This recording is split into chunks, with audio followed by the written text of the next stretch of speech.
한반도의 완전한 비핵화와 항구적 평화를 위해 빈틈없는 공조를 계속할 것입니다. 전작 간 전환을 위해 양국 간 협의를 지속해 나가기로 하였습니다. 경제적 불안과 성중독 문제가 있다는 소식들이 나오고 있는데 이런 문제들이 징후범죄를 피해갈까 걱정하고 있습니다. 원칙을 벗어나는 단일화는 하지 말자. 그건 좀 곤란하다. 유선 비율이 들어가 있다면 그거는 저희가 수용할 수 없습니다. 적어도 용인시 내에서 발생한 투기를 이용해서 부당하게 취득한 사적 이익에 대해서만큼은 발본색원하여 원칙대로 처리하도록 하겠습니다. 특히 20대는 드무니까 선천적 혈관 기형이라든지 특별한 약을 오랫동안 먹어서 어떤 혈액 응고 시스템에 장애가 왔다든지 이런 것들 좀 살피는 게 기본이고요. 연결고리를 찾을 수 없는 그 부분에서 확진자가 다수 나오고 있기 때문에 저희가 선제적으로 숨은 감염자를 찾기 위해서 긴급하게 결정한 사항입니다. 시청자 여러분 안녕하십니까? YTN 뉴스나이트 시작합니다.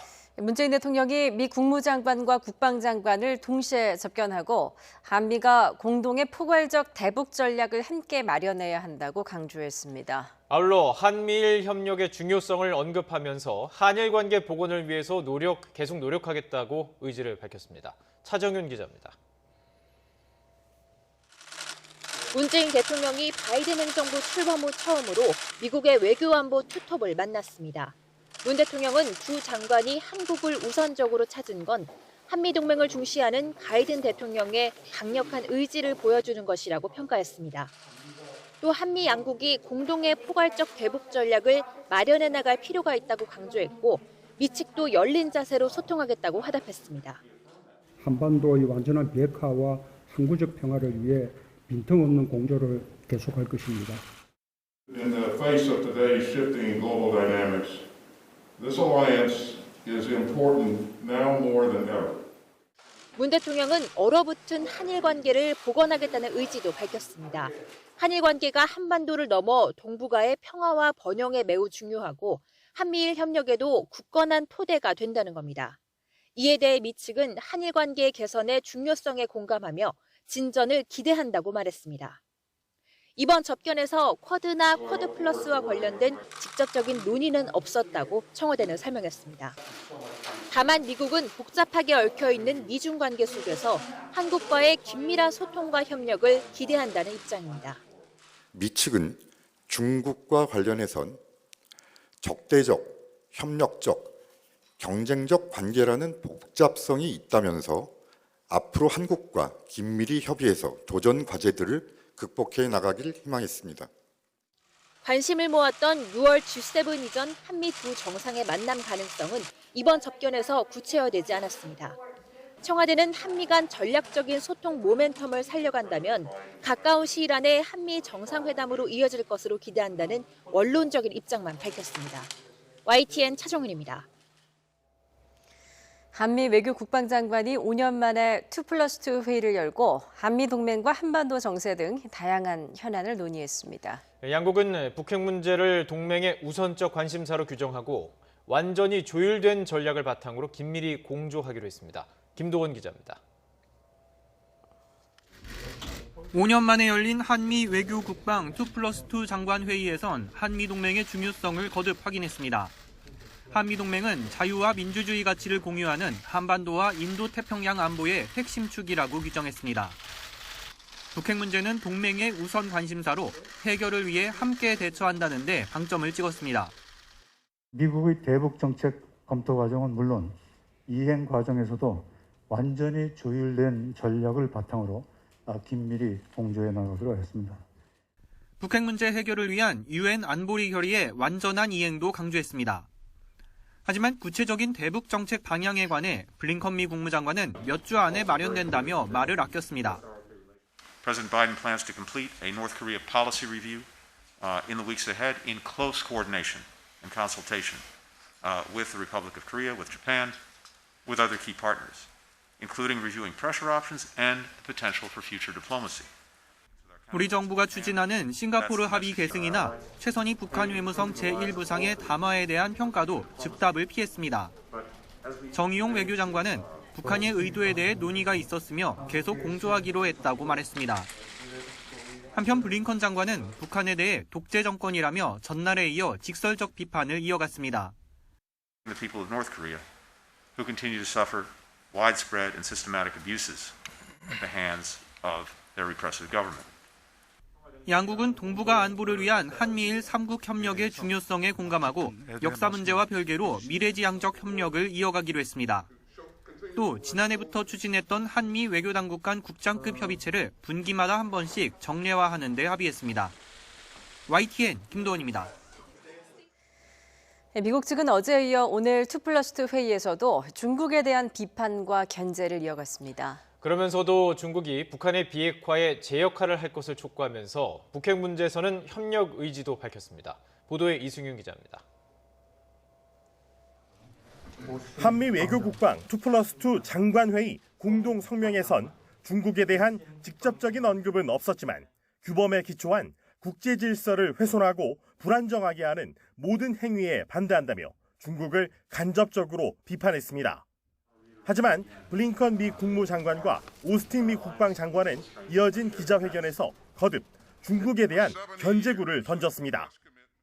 We are clear-eyed about Beijing's consistent failure to uphold its commitments, and we spoke about how Beijing's aggressive and authoritarian behavior, namely with China, which, as some of you know, is our department's pacing challenge in the years ahead. 미국과 일본, 인도, 호주의 반중 안보 협의체인 쿼드와 관련해선 미국 측은 쿼드에서 다루는 현안을 한국과도 긴밀히 협력 중이라고 밝힌 반면 우리 측은 직접적인 논의는 없었다고 전해 미묘한 입장차가 엿보였습니다. 이번 미국 국방장관 방한 시 쿼드에 관한 직접적인 논의는 없었습니다. 서욱 국방장관 역시 쿼드 국가들과의 실시간 군사정보 공유 논의는 없었다며 선을 그었습니다. 중국에 대한 비판을 계속 이어나가던 블링컨 미 국무장관은 그래도 북한의 비핵화에 중국의 역할이 중요하다고 밝혀 앞으로 미중 갈등 속에 북핵 공조를 조율해야 하는 우리 정부의 면밀한 대응이 그 어느 때보다 중요해졌습니다. YTN 이승윤입니다.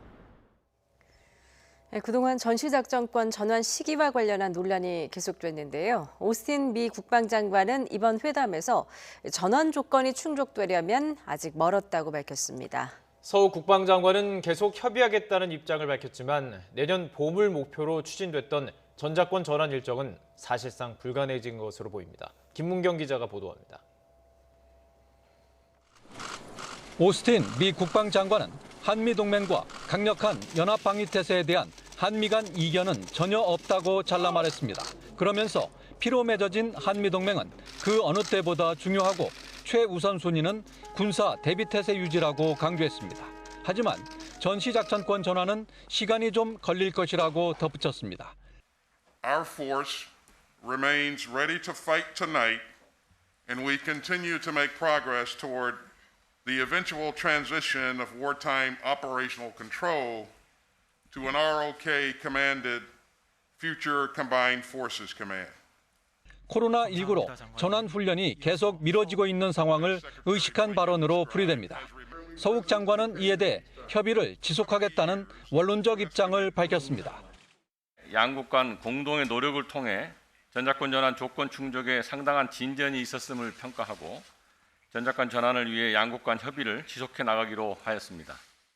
오스틴 장관의 이번 발언은 그러나 내년 봄으로 목표했던 정부의 전작권 전환 일정이 사실상 어렵게 됐음을 확인한 것으로 보입니다. 한편 미국이 검토 중인 전 세계 미군의 재배치 문제와 관련해 주한미군에 대한 논의는 없었지만 동맹 방어 기조는 재확인했습니다. 이런 가운데 양국 장관이 참석한 가운데 지난 7일 합의한 제11차 방위비 분담 특별협정 합의문의 가서명도 완료했습니다. 지난 8일부터 진행된 연합훈련은 한미 국방당국 간 매우 성공적이라는 평가 속에 종료됐으며 훈련 기간 북한은 반발 담화는 내놓았지만 군사적 반응을 보이지는 않았습니다. YTN 김문경입니다. 중국은 이번 한미 외교 국방장관 회담과 관련해 직접적인 반응은 보이지 않고 있습니다. 하지만 미국의 대중 압박에 대해서는 거센 반발을 이어가 곧 있을 알래스카 고위급 회담의 전망은 밝지 않은 상태입니다. 베이징에서 강성웅 특파원의 보도입니다. 중국 외교부는 한국과 미국의 외교와 국방장관 회담과 관련해 원론적인 반응을 보였습니다. 하루 전 미국과 일본의 대중 압박이 악의적 공격이라고 비난했던 것과는 차이가 납니다. 한미가 동맹 강화와 북핵 문제 해결에 협력하기로 한 것을 기존과 비슷하다고 판단한 걸로 보입니다. 중국은 다만 한반도 문제에 대해 건설적 역할을 하겠다는 입장을 재확인했습니다. 坚定推进半岛问题政治解决进程，符合各方共同利益。中方将继续为此发挥建设性作用。 하지만 미국에 대해서는 거센 반발을 이어갔습니다. 블링컨 국무장관과 오스틴 국방장관의 이딴 대중 압박성 발언에 대한 대응으로 보입니다. 특히 홍콩과 타이완의 인권과 민주주의 문제 등은 주권 수호 차원에서 양보하지 않겠다는 입장입니다. 미국이 계속 압박해올 경우 고위급 회담에 응할 필요가 없다는 말까지 나왔습니다. 就是为了做出妥协和让步的，那我会建议我在北京同事们趁早就取消了这次旅行，何必费这个麻烦跑来呢？ 치열한 기싸움 속에 중국 대표단은 알래스카에 도착했습니다. 일단 만나서 돌파구를 찾는 쪽을 선택한 겁니다. 이번 회담에서 중국은 다음 달 말쯤 미중 정상의 화상회담 개최도 제안할 것으로 알려졌습니다. 미국이 반대하고 있는 고위급 회담의 정례화 가능성도 계속 타진할 전망입니다. 중국은 다음 주 초에 러시아와 외교장관 회담을 한다고 밝혔습니다. 미국과의 고위급 회담 전망이 불투명해지면서 중국은 전략적으로 러시아와의 협력 강화에 나서고 있습니다. 베이징에서 YTN 강성웅입니다. 북한에서 대미 전략을 담당하는 최선희 외무성 제1부상이 오늘 새벽 전격 담화를 발표했습니다. 미국이 대북 적대시 정책을 철회하지 않는 한 대화는 다시 없다고 엄포를 놓는 한편 미국의 대북 접촉 시도도 공식 확인했습니다. 황혜경 기자가 보도합니다. 한미 외교안보 투톱이 한자리에 모이는 2+2 회의가 시작되기 직전 북한 최선희 외무성 제1부상이 담화를 내놨습니다. 미국이 최근에 여러 경로를 통해 만나자고 연락했다고 확인하면서 또다시 미국의 시간 벌기 노름에 응할 필요가 없다고 못 박았습니다. 특히 바이든 정부로 바뀐 뒤에도 정찰 자산을 동원해 정탐하는 등 군사적 위협을 계속하고 자신들을 헐뜯고 있다면서 대화를 하려면 몹쓸 버릇부터 고치라고 꼬집었습니다. 최 제1부상은 특히 미국의 대북 적대시 정책이 철회되지 않는다면 어떤 북미 접촉이나 대화도 이루어질 수 없다면서 싱가포르나 하노이에서와 같은 기회는 다시 주지 않을 거라고 강조했습니다. 철저히 강대강 선대선 원칙에서 미국을 상대하겠다는 것인데 아직은 미국이 자신들과 대화할 준비가 안 되어 있다는 점을 부각시킨 것 같습니다. 미국에 대해 대북 적대시 정책의 추구가 가져올 외교적 덕실을 개선하는 데 초점을 맞춘 것으로 분석이 됩니다. 하지만 미국과 대화의 문을 완전히 닫지는 않았다는 점에서 이번 담화는 미국의 태도 변화를 촉구하는 데 더 큰 방점이 찍힌 것으로 보입니다. 한미 2+2 회의에 맞춰 대남 대미 문제를 총괄하는 김여정, 최선희 두 실세가 잇따라 담화를 발표한 점도 이 같은 관측에 힘을 싣고 있습니다. 구체적으로 미국으로 하여금 적대시 정책 철회의 항목을 얘기하지는 않았고 좀 포괄적으로 얘기한 부분이 있습니다. 그것은 향후에 북한이 적절한 명분이 있으면 미국과의 대화 재개도 가능하다라는 가능성을 열었다라고 생각합니다. 다만 미국이 대북 적대시 정책을 계속할 경우에 대한 경고성 발언도 빼놓지 않아 추후 도발 가능성도 배제할 수 없습니다. 바이든 행정부는 이번 한미 외교 국방장관 회의 결과물을 반영해 조만간 새 대북 정책을 발표할 계획인 가운데 한반도 정세가 또다시 주요한 변곡점을 맞을 것으로 보입니다. YTN 황혜경입니다.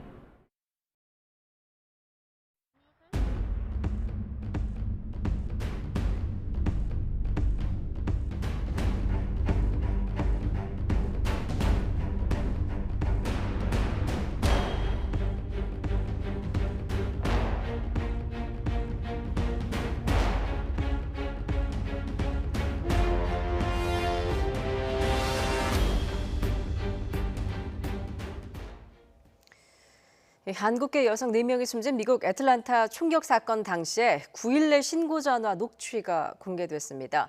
총격 당시 스파 안에 숨어있던 한인 여성은 911에 전화를 걸어서 작은 목소리로 간절히 도움을 요청했습니다. 이동원 기자입니다. 애틀랜타 총격 사건이 발생한 현지 시간 16일 오후 5시 45분쯤 911에 신고 전화가 걸려왔습니다. 3명의 한국인이 숨진 골드 스파 마사지 숍에서입니다. You need police, fire, or an ambulance. Huh? Police, fire, or an ambulance. I don't know. We Who do you need like need? robbery. We need a robbery here. That guy. That's why we need a police. You know. It's a robbery there? Yeah. 범인을 피해 숨어서 한 전화라 목소리는 작았지만 침착하게 도움을 요청했습니다. Where's the person who is robbing the spa? Where is he right now? I don't know. I'm hiding right now. Okay. Did you have a description of him? Did you see him? Oh yeah, just a white guy. A white male? What is he wearing? I don't know. Please come, okay? 10분 뒤 다른 여성의 신고 전화가 911에 걸려왔습니다. Okay. Tell me exactly what happened. I don't know yet, but I just got a call from one of my friends, and they say some guy came in, we hear the gunshot, and, the lady is passed out, like, in front of the door. 또 다른 총격이 발생한 아로마 테라피 스파에 있는 친구의 전화를 받고 다급한 목소리로 신고를 했습니다. 한 여성이 쓰러졌고 다른 사람들은 안에 숨어 무서워 떨고 있다며 구조를 요청했습니다. Some guy came in and shoot the gun, so everybody heard the gunshot, and some ladies got hurt, I think, and everybody's scared, so they hiding in the behind, but the ladies passed out. 신고 접수 2, 3분 안에 경찰이 현장에 도착했지만 범인은 이미 떠난 후였습니다. YTN 이동원입니다. 애틀랜타 연쇄 총격 사건 수사가 본격화하고 있는 가운데 범행 동기를 두고 논란이 거셉니다. 그러나 논란 속에도 이번 사건에 대한 비난과 증오 범죄를 중단하라는 각계의 목소리가 터져나오고 있습니다. 김정혜 기자입니다. 일단 경찰은 성중독에 의한 범행 가능성에 주목합니다. 체포 뒤 나온 범인의 첫 진술 때문입니다. He does claim that it was not racially motivated. He apparently has an issue, what he considers a sex addiction, and sees these locations as something that allows him to go to these places, and it's a temptation for him that he wanted to eliminate. CNN은 인터뷰 기사로 가능성을 뒷받침했습니다. 재활시설 동료의 말을 통해 범인은 종교적인 사람이었고 성중독 문제로 재활시설에 입소했던 경력과 퇴소 후에도 문제가 재발해 마사지샵을 다닌 사실이 있다고 전한 겁니다. 그러나 성중독 문제로만 보기엔 문제가 많습니다. 범행 직전 범인이 SNS에 남긴 글만 봐도 중국을 최대 악으로 규정하고 맞서 싸우자고 합니다. 범행 장소도 모두 한인 또는 중국인 업소여서 아시아계를 노린 증오 범죄일 가능성이 오히려 더 커 보입니다. 한인 사회는 들끓고 있습니다. 경제적 불안과 성중독 문제가 있다는 소식들이 나오고 있는데 이런 문제들이 증오범죄를 피해갈까 걱정하고 있습니다. 바이든 대통령은 동기가 무엇이든 아시아계와 연대하겠다고 밝혔습니다. The investigation is ongoing, and the question of motivation is still to be determined. But whatever the motivation here, I know that Asian Americans are in very concerned. 정치권은 물론 문화계, 스포츠계 등 각계에서도 증오 범죄에 대한 비난과 중단 촉구가 이어지고 있습니다. The motivations behind this devastating tragedy are still unknown, but there's a legitimate concern that these killings may have been racially motivated.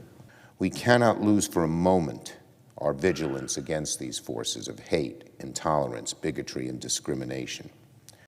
이런 가운데 현지 경찰의 엄정 수사 의지에 대한 또 다른 논란이 일고 있습니다.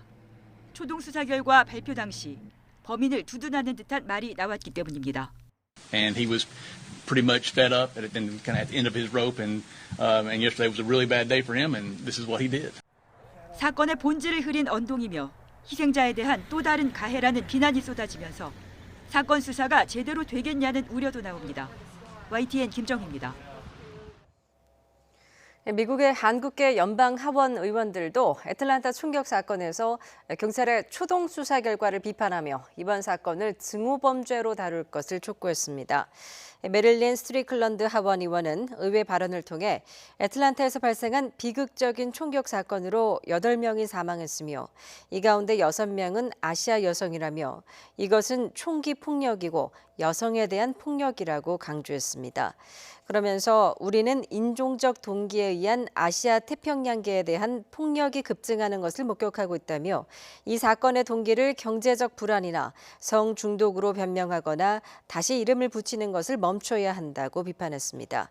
미셸 박스틸 의원은 아시아계 미국인에 대한 증오 범죄는 중단돼야 한다며 희생자들과 가족에게 애도의 뜻을 전했고 앤디 킴 의원은 총기 난사 사건은 슬프게도 미국에서 드물지 않다며 많은 희생자가 아시아 태평양계였다고 강조했습니다.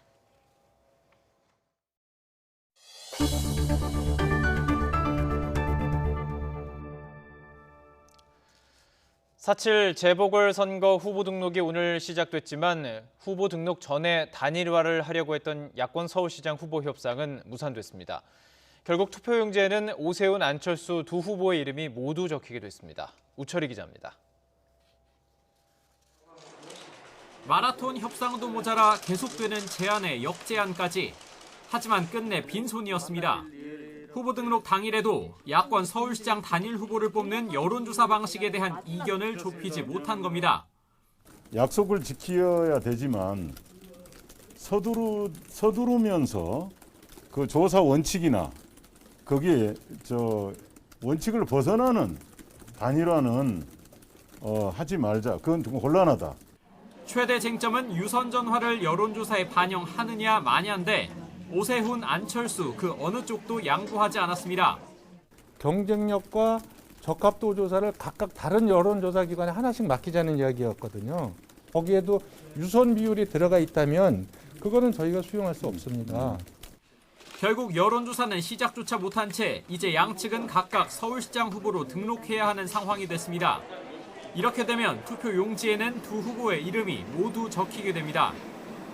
다음 달 7일 선거 당일 투표 용지에 기호 1번 더불어민주당 박영선, 2번 국민의힘 오세훈, 그리고 정의당이 불출마하면 4번 국민의당 안철수 후보가 차례로 기재되는 겁니다. 다만 투표용지 인쇄 전날인 28일까지 단일화가 성사되면 물러나는 후보의 기표란엔 사퇴라는 글자가 적힙니다. 만약 단일화 협상이 29일 이후까지 이어지면 이마저도 표시되지 않습니다. 어떤 경우든 두 후보의 이름이 투표 용지에 모두 등장한다는 점에서 단일화의 효과는 줄어들 수밖에 없습니다. 일단 오세훈, 안철수 두 후보 측은 최대한 투표용지 인쇄 전까지라도 합의할 수 있도록 협상의 끈을 놓지 않기로 했습니다. 현재로선 두 후보가 합의한 만큼 여론조사 기관 두 곳에 적합도와 경쟁력을 각각 묻는 방안에 유선 전화 비율을 놓고 최종 타결을 시도할 전망입니다. 오세훈, 안철수 두 후보가 원래 시한으로 정했던 후보 등록 전 단일화는 물 건너갔습니다. 이제는 투표용지 인쇄 전까지 협상을 타결할 수 있을지, 그리고 열흘 정도 남은 기간 줄다리기로 인한 단일화 피로감이 얼마나 될지가 선거에 상당한 영향을 미칠 것으로 보입니다. YTN 우철입니다. 보궐선거 후보로 등록을 마치면 어깨띠나 명함 배부 등 일부 선거운동이 가능한데 자동차나 확성기를 활용한 연설 등 본격적인 선거운동은 25일부터 할 수 있습니다. 김대근 기자입니다. 4.7 재보궐선거 후보 등록 첫날, 등록 개시 시각인 오전 9시가 되자마자 부산시장에 도전하는 더불어민주당 김영춘, 국민의힘 박형준 후보가 나란히 선관위를 찾았습니다. 긴장된 표정으로 서류를 접수한 두 후보는 웃으며 손을 맞잡았지만 바로 경쟁 체제로 돌아갔습니다. 김 후보는 부산의 경제를 살릴 숙련된 후보라며 박 후보는 지난 3년간 민주당의 잘못된 시정을 바로잡자며 지지를 호소했습니다. 위기 부산을 다시 살려내기 위해서는 검증된 일꾼의 행동이 필요합니다. 전임 부산시장의 잘못된 행동으로 인해서 시민 혈세 260억이 들어가는 있어서는 안 되는 선거이고 서울에서는 법여권 단일화를 이룬 더불어민주당 박영선 서울시장 후보가 등록 신청을 마쳤습니다. 지역을 돌며 공약 발표를 이어가고 있는 박 후보는 SNS를 통해 시민을 섬기고 약속을 지키겠다며 승리를 다짐했습니다. 국민의힘 오세훈, 국민의당 안철수 후보는 단일화 협상 결과에 따라 등록 절차를 밟을 예정입니다. 서울 부산시장을 포함해 기초단체장과 광역기초의원 등 공직자 21명을 뽑는 4.7 재보궐선거 후보 등록은 내일 오후 6시까지 진행됩니다. 자동차와 확성기를 이용한 공개장소 연설, 거리 현수막 게시 등 본격 선거운동은 오는 25일부터 가능합니다. 일단 후보자로 정식 등록하면 어깨띠와 명함 배부 등 부분적인 선거운동을 할 수 있는 만큼 앞으로 4월 선거전 열기는 더 뜨거워질 것으로 보입니다. YTN 김대근입니다. 더불어민주당 임종성 의원 가족과 보좌관 출신이 임 의원 지역구인 경기 광주시에서 땅 투기를 했다는 의혹이 제기됐습니다. 땅을 산 뒤 곧바로 개발지구 지정이 되면서 단 3년 만에 땅값이 급등한 것으로 알려졌습니다. 송재인 기자의 보도입니다. 2,000가구 규모의 주택 조성 사업이 예정된 경기 광주시 고산 일대입니다. 지난 2018년 11월 민주당 임종성 의원의 누나와 사촌, 임 의원의 보좌관 출신인 이명동 경기도 의원 배우자 등 4명은 사업지구 바로 바깥쪽에 있는 땅을 일제히 매입했습니다. 지분 쪼개기 형식으로 사들인 땅만 모두 6,400여 제곱미터입니다. 그런데 꼭 한 달 뒤 광주시가 고산 2지구 도시관리계획 변경안을 고시하며 본격적인 사업 추진을 알렸습니다. 1년 뒤 시공사 선정까지 이뤄지면서 호재는 자연스레 임 의원 가족 등에게 돌아갔습니다. 평범한 임하였던 땅값은 3년 동안 급격히 뛴 것으로 알려졌습니다. 사전에 개발 정보를 알고 매입한 게 아니냐는 투기 의혹이 불거지면서 임 의원은 결국 고개를 숙였습니다. 누나와 도 의원의 토지 매입 사실은 몰랐다면서도 도의적 책임을 피하지 않겠다며 사주했습니다. 이딴 민주당 의원들의 투기 의혹에 국민의힘은 이쯤 되면 더불어 투기당이라며 비판 수위를 끌어올렸습니다. 지금까지 차고 넘치는 자당 소속 정치인들의 부동산 투기 의혹이 지천인데 꿀먹은 벙어리가 되셨습니다. LH 사태 촉발 이후 민주당 의원이 연루된 투기 의혹이 불거진 것만 벌써 7번째.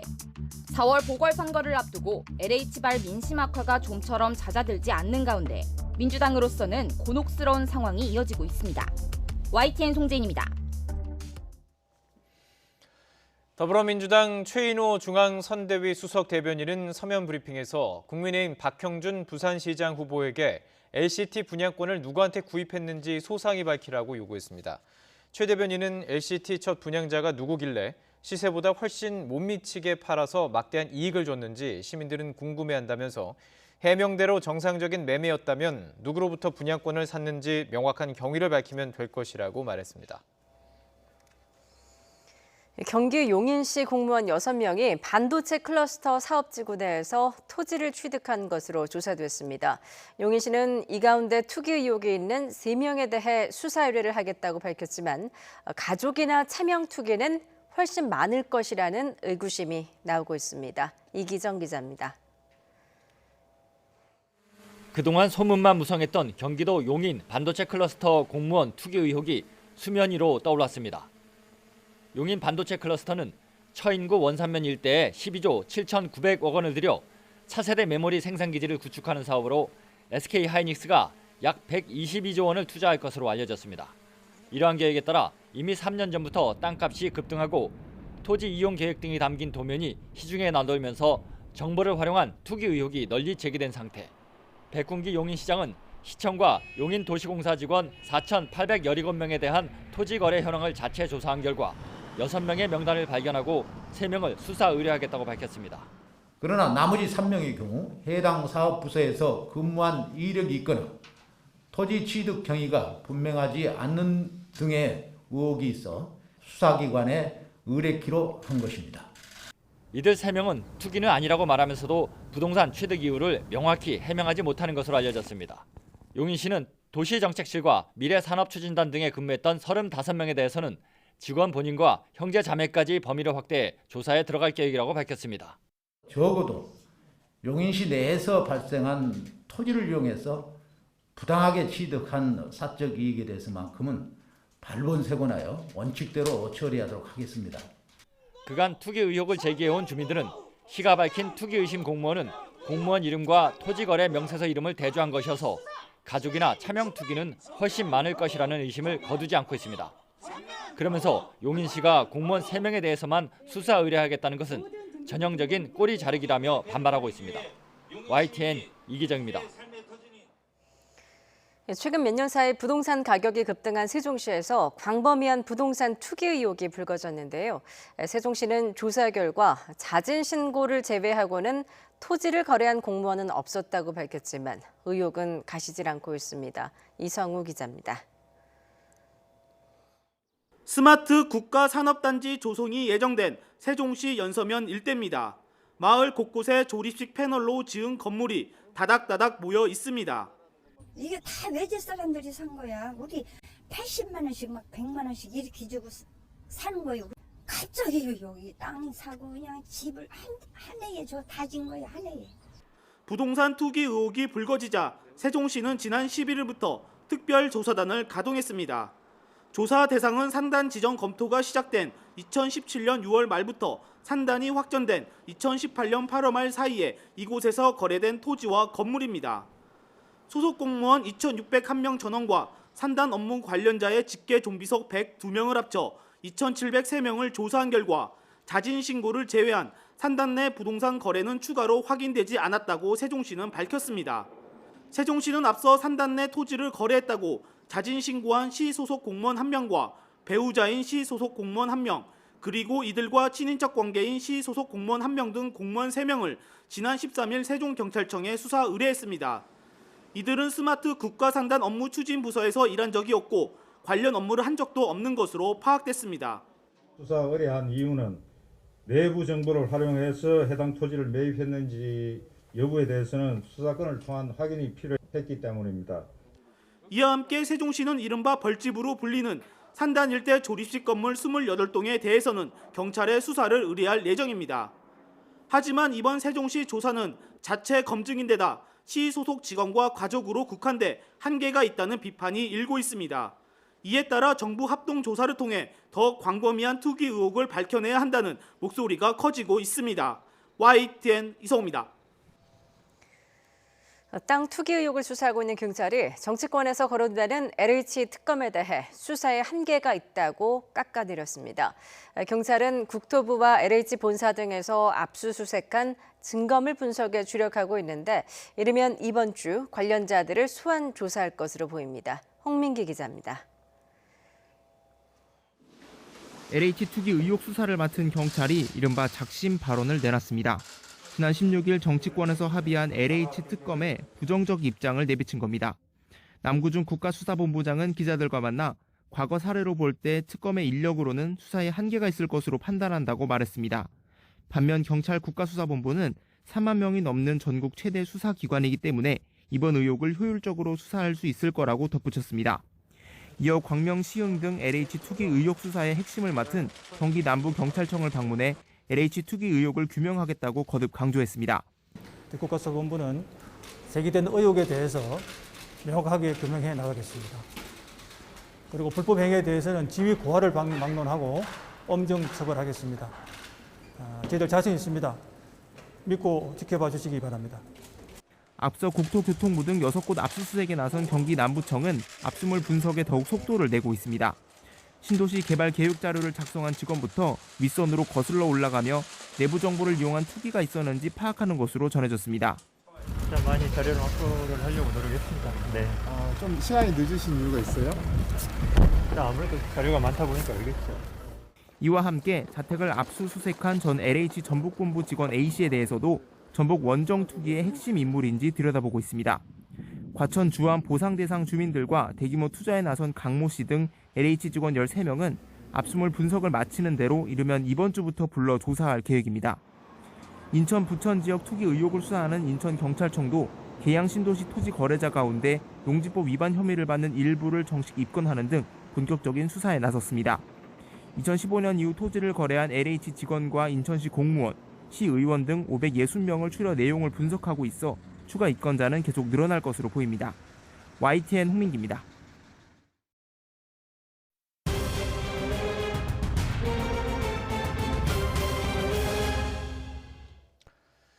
숨진 60대에 이어서 아스트라제네카 백신을 맞은 20대가 이상 반응으로 검사를 받았는데 혈전증이 확인됐습니다. 젊은 층에서도 혈전이 발견되며 염려가 커지고 있는데요. 방역당국은 조사 결과가 나오면 최대한 투명하게 공개한다는 방침입니다. 이영원 기자입니다. 아스트라제네카 백신을 맞은 20대에게서 혈관 피가 굳어 질환이 생기는 혈전증이 확인됐습니다. 코로나19 1차 대응 요원으로 지난 10일 백신을 맞은 뒤 두통과 몸이 떨리는 오한 증상이 나타난 것으로 신고됐습니다. 닷새 넘게 계속되자 혈액 검사와 영상의학 검사 MRI를 받았는데 MRI에서 혈전증 소견이 나온 겁니다. 뇌 변경까지 확인돼 혈전과의 관련성을 조사하고 있습니다. 영상의학 검사 소견상 혈전증이 소견이 확인돼서 이상 반응 신고 시스템에 관련 사항을 신고해 주신 사례입니다.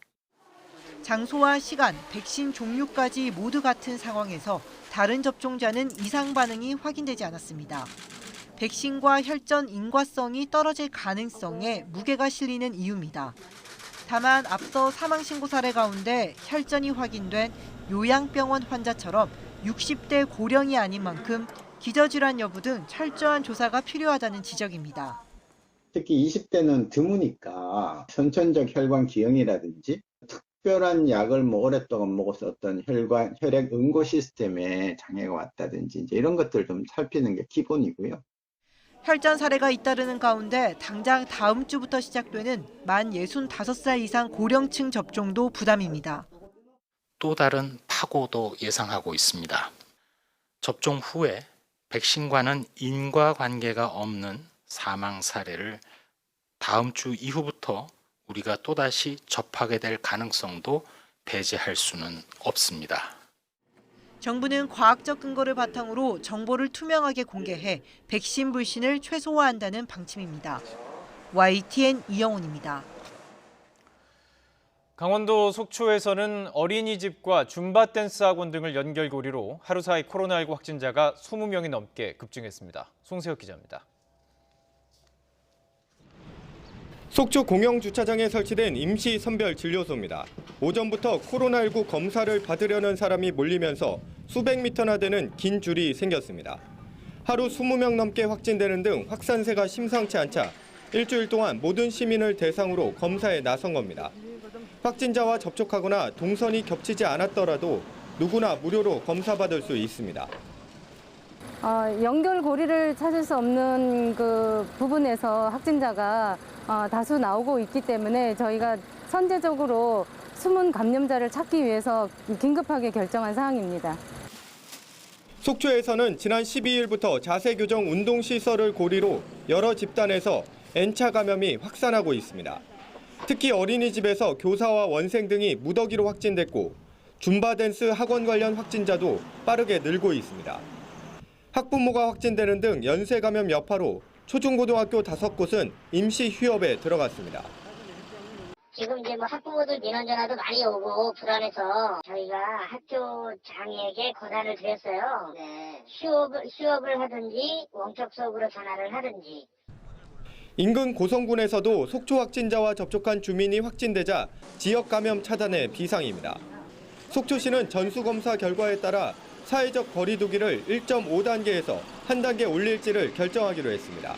YTN 송세혁입니다. 대구에서 하루 사이 14명이 확진 판정을 받았습니다. 추가 확진자 가운데 6명은 대구 중구 기획부동산 사무실 관련 집단 감염 사례로 누적 확진자는 18명으로 늘었습니다. 현직 대구시의원 1명도 양성 판정을 받아 시의회가 이틀간 폐쇄됐습니다.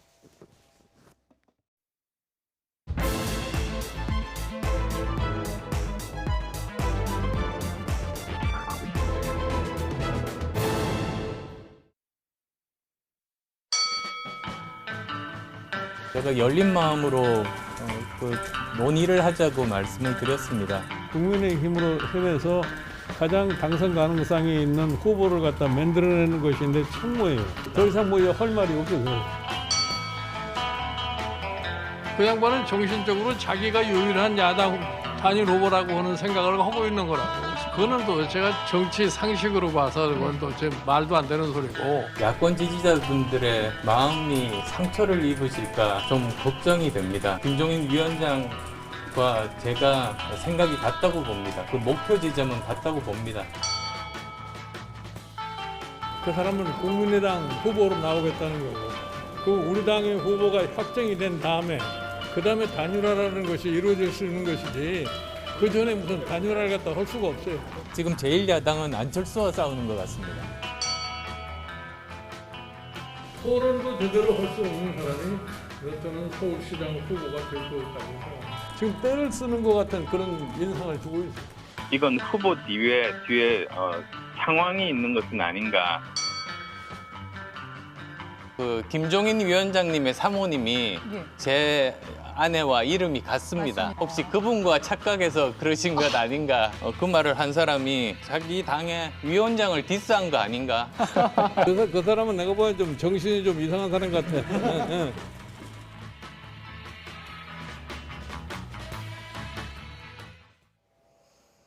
네, 4.7 재보궐선거 후보 등록이 시작됐지만 국민의힘 오세훈, 국민의당 안철수 후보 간의 단일화 협상 오늘도 결렬됐습니다.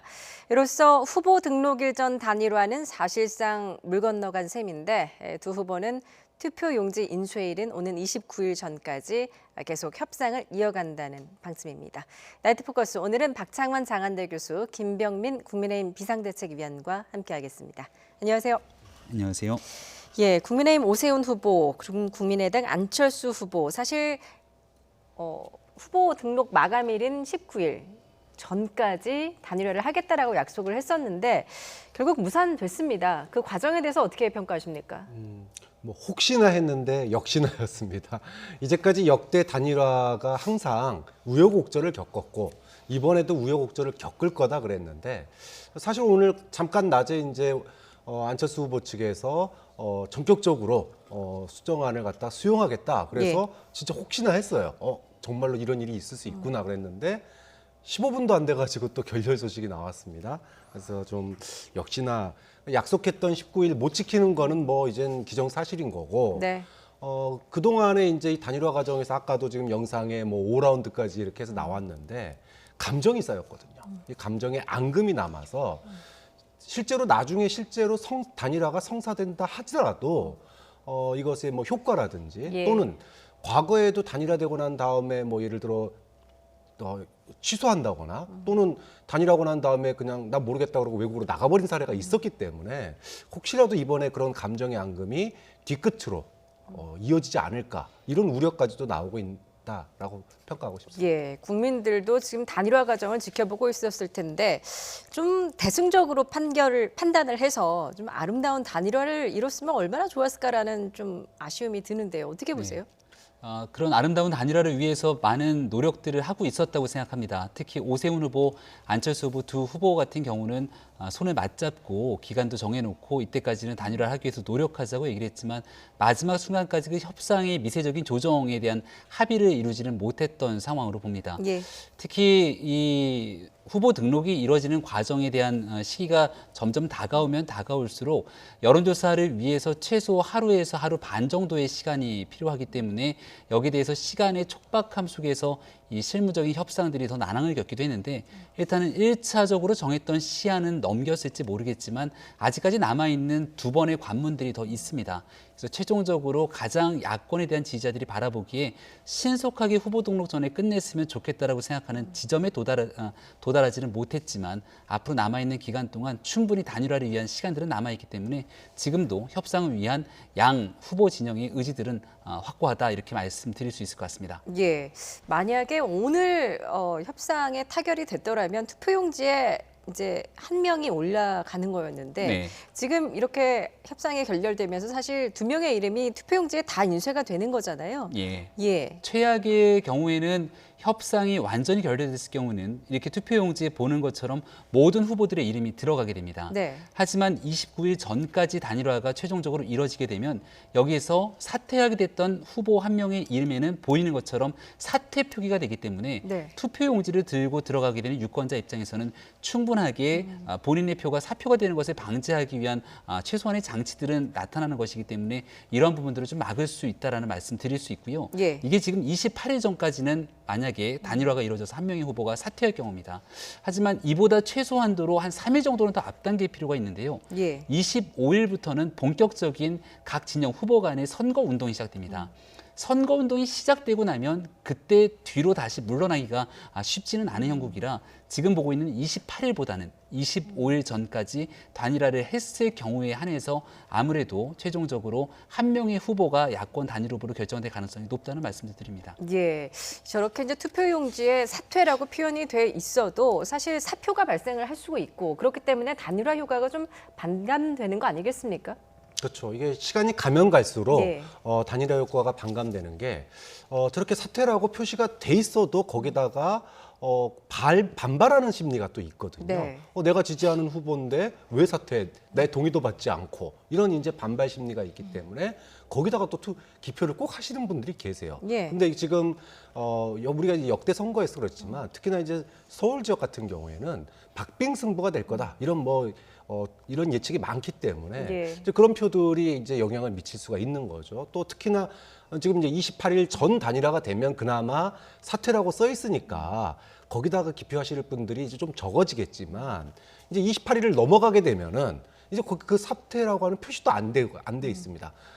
투표장 입구에다가 공고를 어떤 후보가 사퇴했다라고 공고를 하긴 하지만 예. 그걸 보는 분들은 또 거의 없거든요. 그러다 보니까 이 박빙의 선거 때는 이런 그 표기 하나하나가 굉장히 지금 뭐 단일화를 두고 여론조사의 문구라든지 예. 뭐 이런 거 가지고 지금 싸우는 것처럼 실제로 투표에서는 이런 사퇴 표기나 그다음에 단일화 과정에서의 그런 행정적인 부분들이 영향을 미치는 사례가 실제로 있기 때문에 이 부분도 사실은 좀 그래서 19일까지 단일화를 하겠다라고 약속을 했던 건데 네. 일단은 그 시한을 좀 넘기게 됐습니다.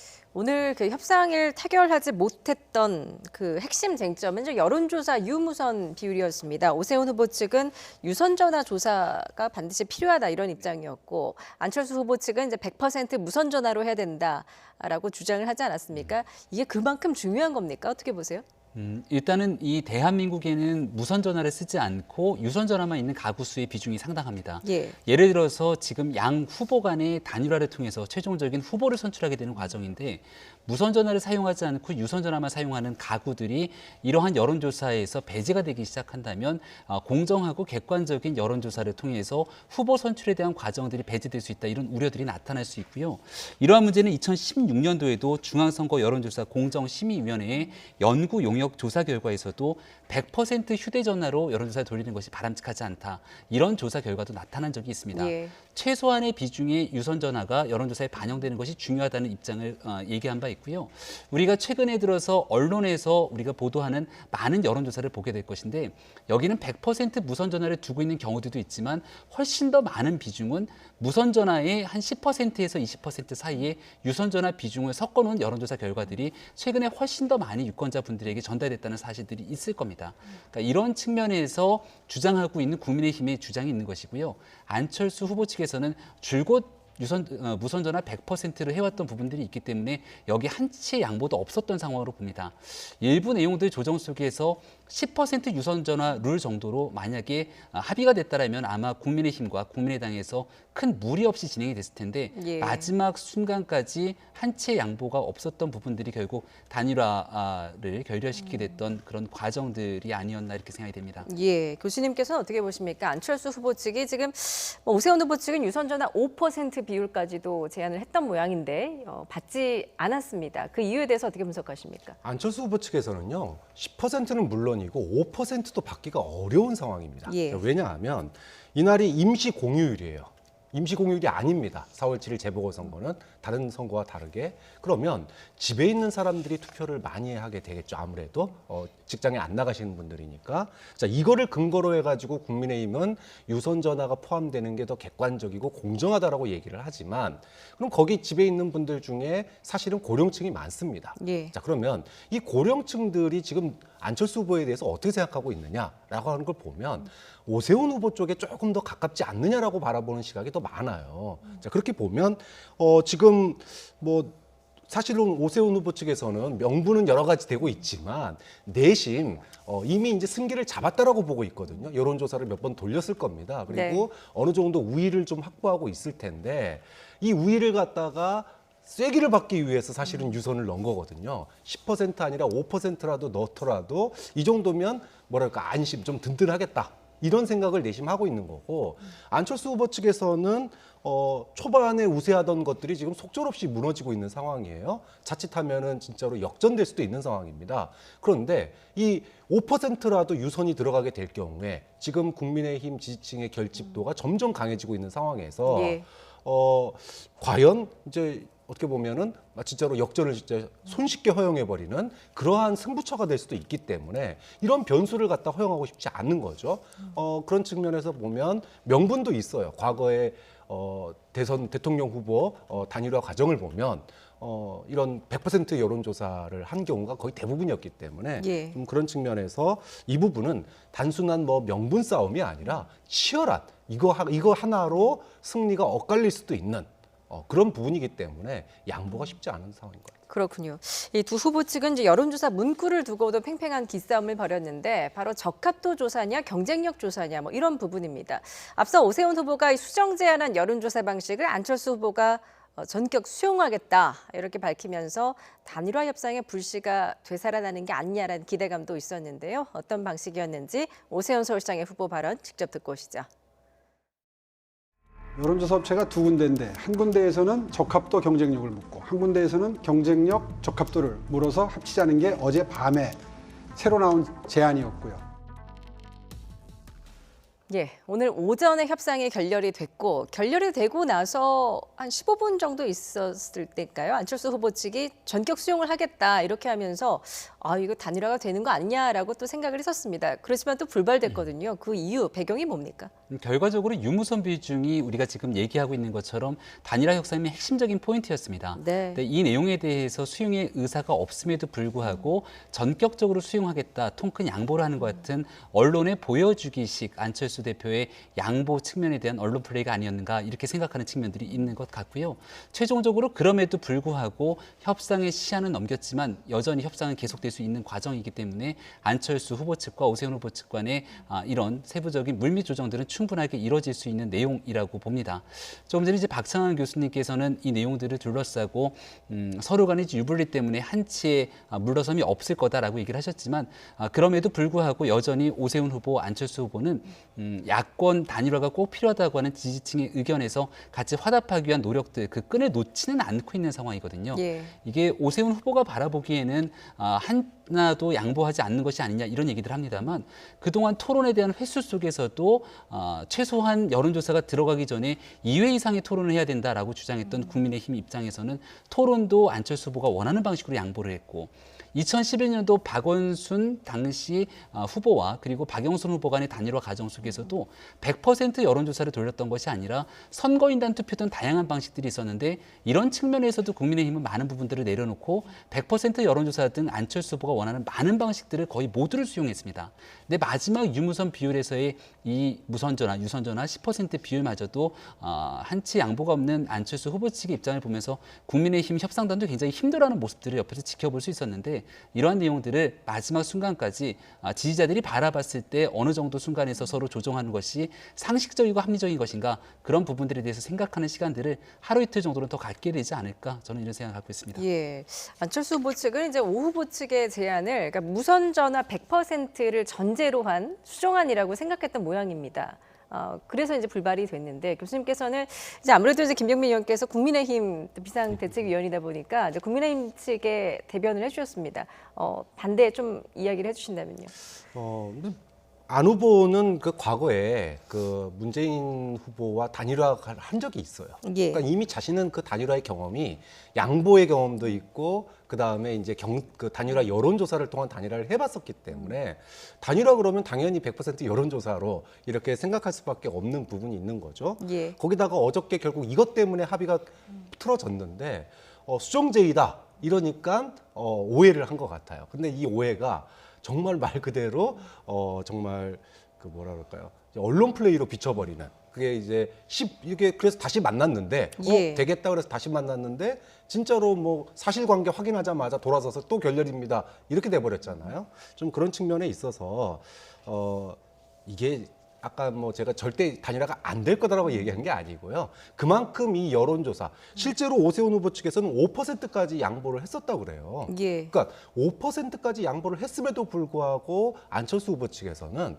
여유 있게 리드를 한다면 지금 여론조사에서 아마 받아들였을 겁니다. 그런데 이미 여론조사에서 박빙까지 갔었고 일부 여론조사에서 지금 뭐 흘러나오는 얘기로는 뭐 뒤집어졌다 이런 얘기도 있었기 때문에 이 5% 받으기가 사실 쉽지 않은 거죠. 그렇군요. 또 얼마 전에 먼저 3자 가상 대결에 나왔을 때 오세훈 후보가 좀 앞서가는 여론조사가 나오면서 사실 상승세를 타고 있는 게 사실인데 지금 일각에서 들려오는 소리는 이제 김종인 위원장이 유선전화 비율을 반드시 포함해야 한다 이런 입장을 고수하고 있다고 하더라고요. 네. 그래서 이 실무협상단이 협상을 하더라도 사실 단일화에 이르기가 쉽지 않을 것이다라는 전망까지 나왔었거든요. 그러니까 일각에서 얘기하고 있는 건 후보의 생각과 위원장의 생각이 다르다 뭐 이런 얘기인 것 같은데요. 지금 현재 당은 당의 비상대책위원회 지도부가 있고요. 서울시 선거에서는 오세훈 시장의 시장 캠프가 있을 것이고 이 내용들에 대한 협상의 전략에 따른 전략기획실이 있습니다. 제가 공교롭게 3군데 모두에 소속이 돼 있거든요. 그렇기 때문에 당에 돌아가고 있는 내용들에 대해서 100% 사실에 근거한 진실을 말씀드릴 수 있을 텐데 여기에 대해서 지금 유선전화 비율을 비롯한 내용들에 대한 협상을 주도해서 나가겠다고 하는 것은 비상대책위원회에서도 갖고 있는 생각이고 전략기획실에서도 갖고 있는 생각이고 오세훈 서울시장을 당선시키겠다는 캠프에서도 갖고 있는 생각입니다. 다만 여기에 대해서 오세훈 후보의 입장은 얼마든지 국민들과 함께 하기 위한 약속을 했던 터기 때문에 안철수 후보와 손을 잡고 같이 가기 위해서 늘 가능성들을 열어두고 최대한 유연성을 발휘했으면 좋겠다라는 게 오세훈 후보의 입장입니다. 따라서 이런 부분들을 당과 협의하는 과정 속에서 여전히 당과 캠프 입장에서는 당연히 우리 후보가 승리할 수 있게 하기 위한 노력들을 이뤄나가는 과정인데 생각했던 것만큼 안철수 후보 측에서 양보가 없다고 판단했기 때문에 지금 현재 협상이 지지부진한 상태라고 볼 수 있는 것이고요. 일각에서 얘기하고 있는 것처럼 당 내에서 당의 지도부와 뭔가의 갈등 국면이 있는 것처럼 얘기가 나오고 있는 것은 전혀 사실이 아니다는 말씀드립니다. 알겠습니다. 지금 협상 결렬 이후에 안철수 후보 측은 이제 김종인 상황론, 또 오세훈 후보 측은 안철수 사당이 아니냐 이렇게 설전을 벌이고 있고 교수님 지적하셨듯이 이게 양측의 감정 싸움으로 비화되면 비화될수록 단일화 효과는 반감되거든요. 이 부분은 어떻게 보십니까? 감정의 골이 상당히 깊어지고 있어요. 뭐 정신 이상한 사람이라는 얘기는 이미 몇 차례 나왔던 얘기고 뭐 상황 얘기, 뭐 사당 얘기 이렇게 가니까는 과연 이렇게 해가지고 단일화가 된다 치면 승복이 하겠죠. 승복은 할 텐데 진심으로 그럼 밀어줄 수 있겠느냐. 우리 봤잖아요, 과거에. 단일화되고 난 다음에 유세차 사서 선거운동 해주기는커녕 바로 외국으로 나가버립니다. 이런 사례가 이게 이제 소위 뒤끝인데 또는 정몽준 후보 사례처럼 선거 전날 갑자기 단일화를 파기하는 경우도 있단 말이에요. 뭐 여러 가지 이유 때문에. 자, 그러면 이번이라고 해서 과연 그런 뒤끝이 없겠느냐. 왜냐하면 이 단일화 과정에 지금 이 핵심이 소위 유선 10% 이건데 이게 10%든 5%든지 간에 그럼 결과적으로 이 유선 때문에 졌다라고 하는 게 나오게 된다면 이 과정이 그 승복이 진심의 승복이 나오지 않을 가능성이 있는 거죠. 자, 그러면은 사실 그 후폭풍은 만약에 그렇게 해가지고 해서 그 단일화된 후보가 이기면 다행인데 자, 졌을 경우에 그렇다면 그 감정의 골은 되돌이킬 수 없는 그런 과정까지 나갈 수 있는 그런 함정이 이 안에 들어있는 것 보는 거죠. 그렇군요. 지금 김종인 위원장과 안철수 후보 측의 상호 비방전, 지금 가족까지 거론하면서 사실 거친 감정 싸움으로 번지고 있는데 실제로 며칠째 난타전을 벌이고 있죠. 오늘 김종인 위원장 어떤 발언을 했는지 직접 들어보겠습니다. 외람된 질문이지만 안철수 캠프 쪽에서 이제 사모님 관련해서 열심히 공세를 그 사람은 내가 보기엔 좀 정신이 좀 이상한 사람 같아. 어느 한쪽에서 일방적으로 주장하는 것만 가지고는 협상이라는 걸 할 필요가 없어요. 한쪽이 일방적인 주장을 갖다가 굽히지 않고 끝까지 갈 것 같으면 협상이라는 게 이루어질 수가 없는 거죠. 예, 김종인 위원장의 말씀도 상당히 거칩니다. 오늘은 이제 정신이 좀 이상한 사람 같다라는 말까지 했는데 이렇게 이제 양측 간의 감정 싸움이 또 협상 결렬에 영향을 미친 건 아닌가라는 생각도 들거든요. 어떻게 보세요? 네, 근데 김종인 위원장의 화법이 좀 직설적입니다. 근데 이게 안철수 대표를 향한 것뿐만이 아니라 과거에는 오세훈 후보가 지금 현재 국민의힘의 후보입니다만은 한때는 또 오세훈 후보와의 관계 속에서도 이런 설전이 오갔던 적도 있습니다.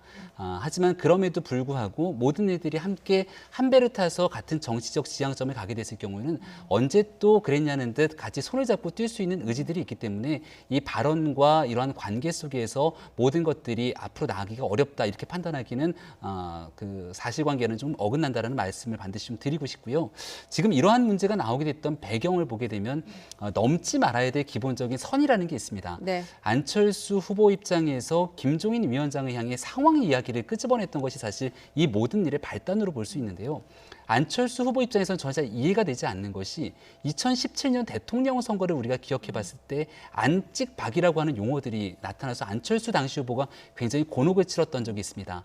당시 안철수 후보를 공격하는 측면 입장에서는 안철수 후보를 찍으면 박지원이 상황된다라는 말들이 회자가 됐던 적이 있거든요. 그러니까 이러한 누구 뒤에 누군가가 상황이다라고 하는 프레임 속에 피해자로 본인이 과거의 정치를 겪었던 경험이 있는데 지금은 그 내용을 바탕으로 오세훈 후보와의 협상이 조금 틀어지는 과정들을 겪으니까 당의 대표는 당연히 당의 이익을 최선화시키기 위해서 노력을 하고 있는데 그 뒤에 갑자기 상황이라고 하는 프레임을 끄집어서 거기에 김종인 위원장의 가족까지 끌어들이게 되니까 김종인 위원장 입장에서도 당연히 거친 화법들이 나올 수밖에 없는 것이겠죠. 이런 측면에서 이 모든 것들을 지켜보는 야권의 지지자 입장에서는 이제 좀 그만했으면 좋겠다라고 생각할 수 있는 지점이 있는 만큼 여기에서 서로 화합할 수 있는 측면을 위한 고려가 지금쯤은 이제 함께 논의될 때가 됐다라고 생각합니다. 예, 실제 김 위원장과 이제 안철수 후보 간의 악연이라고 할까요? 그 10년간의 악연이 있다면서요? 국민들 다 기억하시잖아요. 안철수의 멘토 이런 얘기도 한때 있었던 거고 또 민주당의 전신이죠. 그 당시에도 이제 같이 당에서도 있었고 그런 측면들이 있는데 그런데 이제 유독 안철수 후보 곁에 있던 사람들이 등을 돌린 경우가 많았어요. 근데 같이 일할 때는 그나마 좀 괜찮았는데 등을 돌리고 나면은 이 안철수 후보에 대해서 맹공격을 퍼붓고 비난하는 사람들이 굉장히 많거든요. 그 중에서 지금 가장 정치적으로 그 대척점에 서 있는 사람이 김종인 위원장 같아요. 자, 그런데 저는 김종인 위원장이 이번 단일화 과정에서 안철수 후보에 대해서 보여주고 있는 반응은 저는 굉장히 큰 승부수라고 보고 있습니다. 만약에 정말로 이렇게 해서 국민의힘 후보가 당선된다라고 하면은 국민의힘 비대위가 이제까지 비대위가 성공한 비대위가 별로 없었어요. 박근혜 비대위 외에는 없었단 말이에요, 사실은. 그런데 김종인 비대위가 사실은 국민의힘을 살려놨다.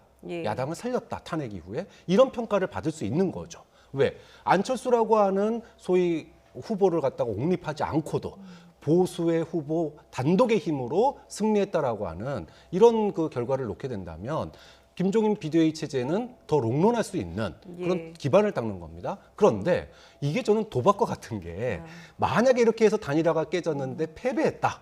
여권이 승리했다.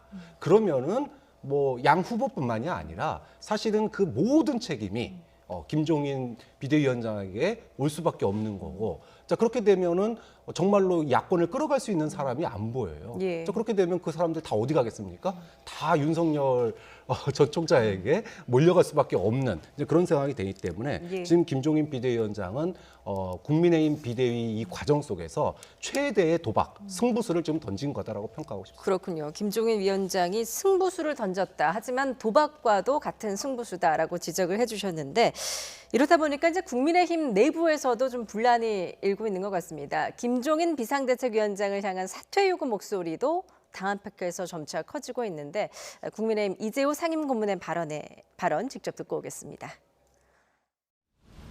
후보 단일화에 걸림돌이 되어온 김종인 국민의힘 비대위원장은 즉각 사퇴하라. 그러면 야권 후보를 서로가 존중해줘야지. 자기 당의 후보가 아니라도 뭐 정신이 이상한 사람 같다. 그럼 정신이 이상한 사람이 만약에 시장 되면 시장에 정신이 이상한 사람 하면 되겠습니까? 예, 김 위원장의 이제 부정적인 당 원로들이 이번에는 전면에 나섰습니다. 어제는 장제원 의원이 이제 김종인 위원장을 향해서 이 단일화를 회방론은 회방뿐이다라고 비판을 했었는데 실제 당 내부 분위기 어떻습니까? 김종인 위원장을 향한 이런 비판의 목소리가 많습니까? 극히 일부의 사람들의 목소리라고 생각하고요. 예. 지금 가만히 보면 장제원 의원을 비롯해서 김종인 비대위 출범 때부터 김종인 비대위에 늘 부정적인 인식을 갖고 있었던 인사들의 발언이 공통적으로 때만 되면 나온다는 모습들 아마 지켜볼 수 있을 거라고 생각을 합니다. 그리고 지금 있었던 원로들의 발언들을 보게 됐을 경우에 자기 당에 대한 대표를 향해서 공격하게 되는 다른 당의 대표의 모습들에 대해서 준엄하게 꾸짖고 그 부분들에 대해서 야권 전체를 같이 통합하기 위해서 노력해야 된다 이런 목소리는 듣지 못하고 오히려 자당 대표가 타당 대표를 향해서 이러한 공격성 반응에 대해서 대응하게 됐던 내용에 대해서 비난하는 모습들을 보니까 과연 여기에 대해서 자당의 후보를 당선시킬 의지가 있는 것인지 아니면 안철수 후보의 당선을 위해서 움직이기 위한 또 다른 정치적 목적이 있는 것인지 여러 가지 의구심이 든다는 목소리도 적지가 않습니다. 당 내부에서는 서울에는 49개의 당협이 있습니다. 서울의 49개 당원협의회 사람들에 대한 모임들 속에서는 국민의힘의 후보를 반드시 당선시키기 위해서 노력해야 된다라고 하는 김종인 위원장의 입장과 함께 같이 노력하고 있는 현재까지도 뛰고 있는 모습들이 이어지고 있고요. 국민의힘 내부에 있는 현역 의원들을 비롯해서도 당연히 자당 후보가 이번에 보수 통합을 통한 가치 야권 단일 후보로 나서기 위해서 끈끈하게 움직이고 있다는 점을 볼 수 있을 겁니다. 가장 아이러니한 부분들 하나는 조금 전에 우리 모습들 봤을 때 김문수 지사의 모습이 보입니다. 2018년도 지방선거 기억하시죠? 2018년도 지방선거에 서울시장 후보에 출마해서 마지막까지 단일화를 하라고 사람들이 목소리 외쳤을 때 단일화를 하지 않고 끝까지 완주했던 분이 김문수 지사입니다. 그리고 거기에 안철수 대표가 같이 있었죠. 근데 지금은 와서 갑자기 아름다운 단일화를 위해서 양보해라 이런 얘기를 하게 되니까 이 사건과 정치적 목적과 행보에 대한 진정성이 도대체 무엇인가 이런 얘기들이 나오는 것이거든요. 이 전체적인 단일화 국면들 어렵지만 조심스럽게 후보들 간에 잘 조정해서 가고 있는데 여기에서 뭔가 목소리를 높이시는 분들 때문에 오히려 단일화가 삐걱될 수도 있다는 점들을 좀 저는 유념했으면 좋겠습니다. 알겠습니다. 좀 앞으로의 전망도 좀 해보겠는데 일단 아름다운 단일화는 물 건너갔고 이제 오늘 29일이죠. 투표용지가 인쇄되기 전까지 사실 단일화 그 과정이 계속될 것 같습니다. 언제쯤 그리고 어떻게 어떤 방식으로 좀 단일화가 이루어질까요? 저는 뭐 그 앞으로 남은 한 일주일 사이에 여론의 추이가 저는 굉장히 중요할 것 같아요. 그러니까 지금 이번 단일화 이 결렬 과정을 보면서 여론이 저는 아마 그 지지율 조사 이제 다음 주에 나온 이번 주 나오는 걸 보면 아마 조금 변동이 있을 겁니다. 이것에 따라서 단일화가 가속화될 수도 있고요. 오히려 단일화가 엎어질 수도 있다. 좀 그런 점에서 소위 말해서 국민의힘 지지층, 당의 소위 결집 현상이 있느냐 없느냐 이 부분이 저는 핵심적인 또 그 하나의 변수가 되지 않을까 싶습니다. 단일화가 엎어진다는 얘기는 3자 대결로도 갈 수도 있겠다. 그렇죠. 지금 이제 부동산 문제, 박원순 씨 피해자 인터뷰 문제 이래서 민주당이 사실 굉장히 곤혹스러운 상황이거든요. 이렇다면은 뭐 거기에 당원까지 결집하고 있다.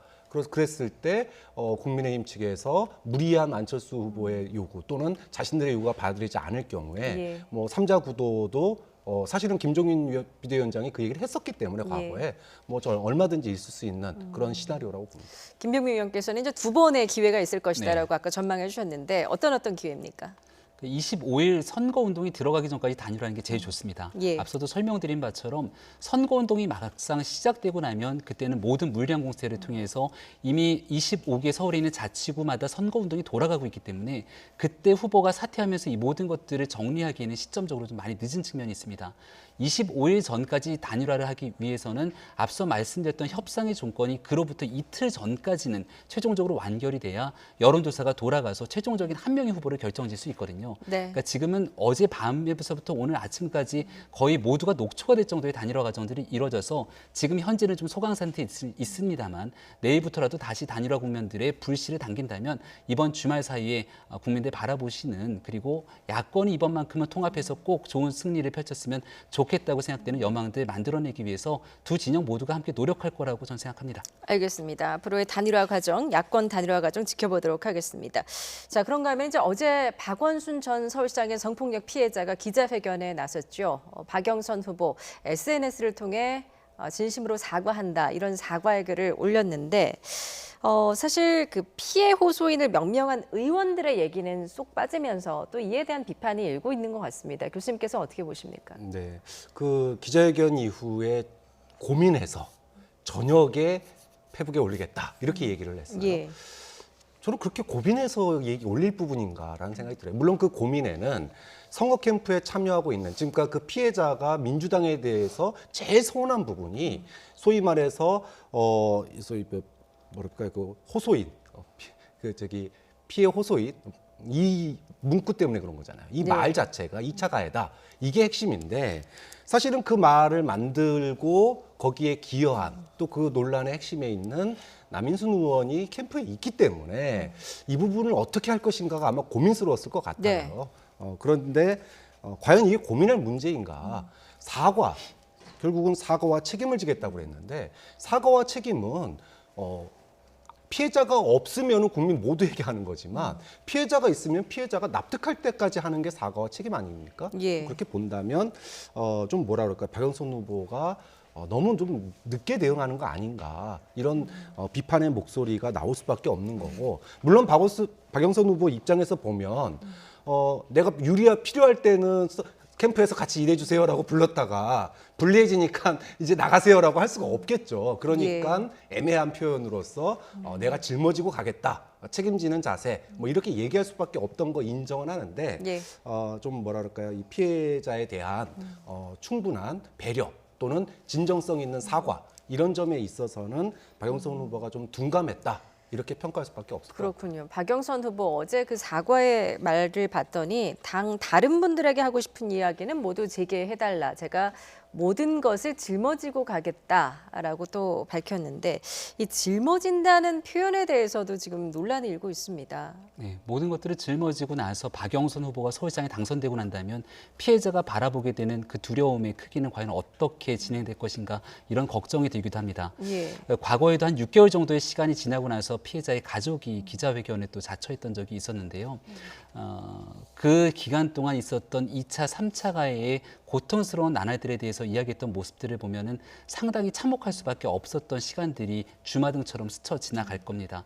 그리고 지금 피해 호소인이라고 불렀던 의원들이 분명히 존재하고, 거기에 핵심적인 인물은 더군다나 남인순 의원 같은 경우에 정치적 책임까지 지라는 숱한 목소리들이 있었는데, 박영선 후보의 의지가 있었더라면, 그리고 더불어민주당이 이 문제를 반드시 극복하고 넘어가겠다는 의지가 있었더라면 당 차원에서 남인순 의원을 강하게 징계 조치하고 이런 후보 캠프에 참여하는 일 같은 경우는 없도록 만드는 건 매우 당연했을 겁니다. 그런데 그런 일들이 버젓이 일어나도록 방치했던 상황이었기 때문에 피해자가 다시 한번 본인 스스로가 기자회견을 자청하기까지 얼마나 힘들었을까라는 생각이 들고, 그 이후로 또다시 펼쳐지게 되는 2차, 3차 가해들이 지금 서울시 곳곳에서 벌어지고 있기 때문에 여기에 대해서 박영선 후보 입장에서도 어려움이 있겠습니다마는 이러한 내용들을 반드시 끌어내고 나갈 수 있는 더 단호한 모습들을 보여지지 않는 이상 앞으로 남은 선거운동 기간 동안 이 내용들은 끊임없이 박영선 후보와 더불어민주당에게 멍해처럼 남을 수밖에 없다는 점을 말씀드릴 수 있습니다. 예. 고민정 의원은 이제 박영선 후보의 캠프 대변인직을 사퇴하기로 했고, 또 남인순, 진선미 의원도 이제 공동 선대본부장직에서 사퇴를 하기로 했는데, 박영선 후보 입장에서는 상당히 악재일 겁니다. 앞으로 어떤 선거에 어떤 영향을 미칠까요? 뭐 이거는 결정타를 맞았다고 생각해요. 예. 그동안에 이제 LH 사건으로 상당히 수세에 몰렸는데 이것을 좀 극복하려고 뭐 전수조사, 특검 여러 가지 얘기를 했습니다. 분위기가 그래도 조금 뭐 야당 쪽의 의혹 제기를 통해서, 야당에 대한 의혹 제기를 통해서 좀 수습하나 싶었는데 이 기자회견으로 사실 굉장히 어려워졌어요. 저는 뭐 박영선 후보의 입장에서는 뭐 내가 필요할 때 불렀다가 나가라고 하기 뭐하니까 짊어지겠다라고 얘기할 수 있지만, 저는 정작 나서야 될 사람이 지금 안 나서고 있다, 이게 문제라고 생각해요. 사실 그 고민정 의원 같은 경우에 페북에 올린 글을 봤더니 좀 뭐라 그럴까요, 구구절절하게 사과하고 미안한 마음을 좀 담고는 있더라고요. 그런데 남인순 의원, 사실은 이 피해자가 제일 마음에 두고 있는 사람이 남인순 의원 아닙니까? 예, 징계까지 하라고 이야기했죠. 그렇죠. 그런데 남인순 의원은 달랑 2줄의 사과예요.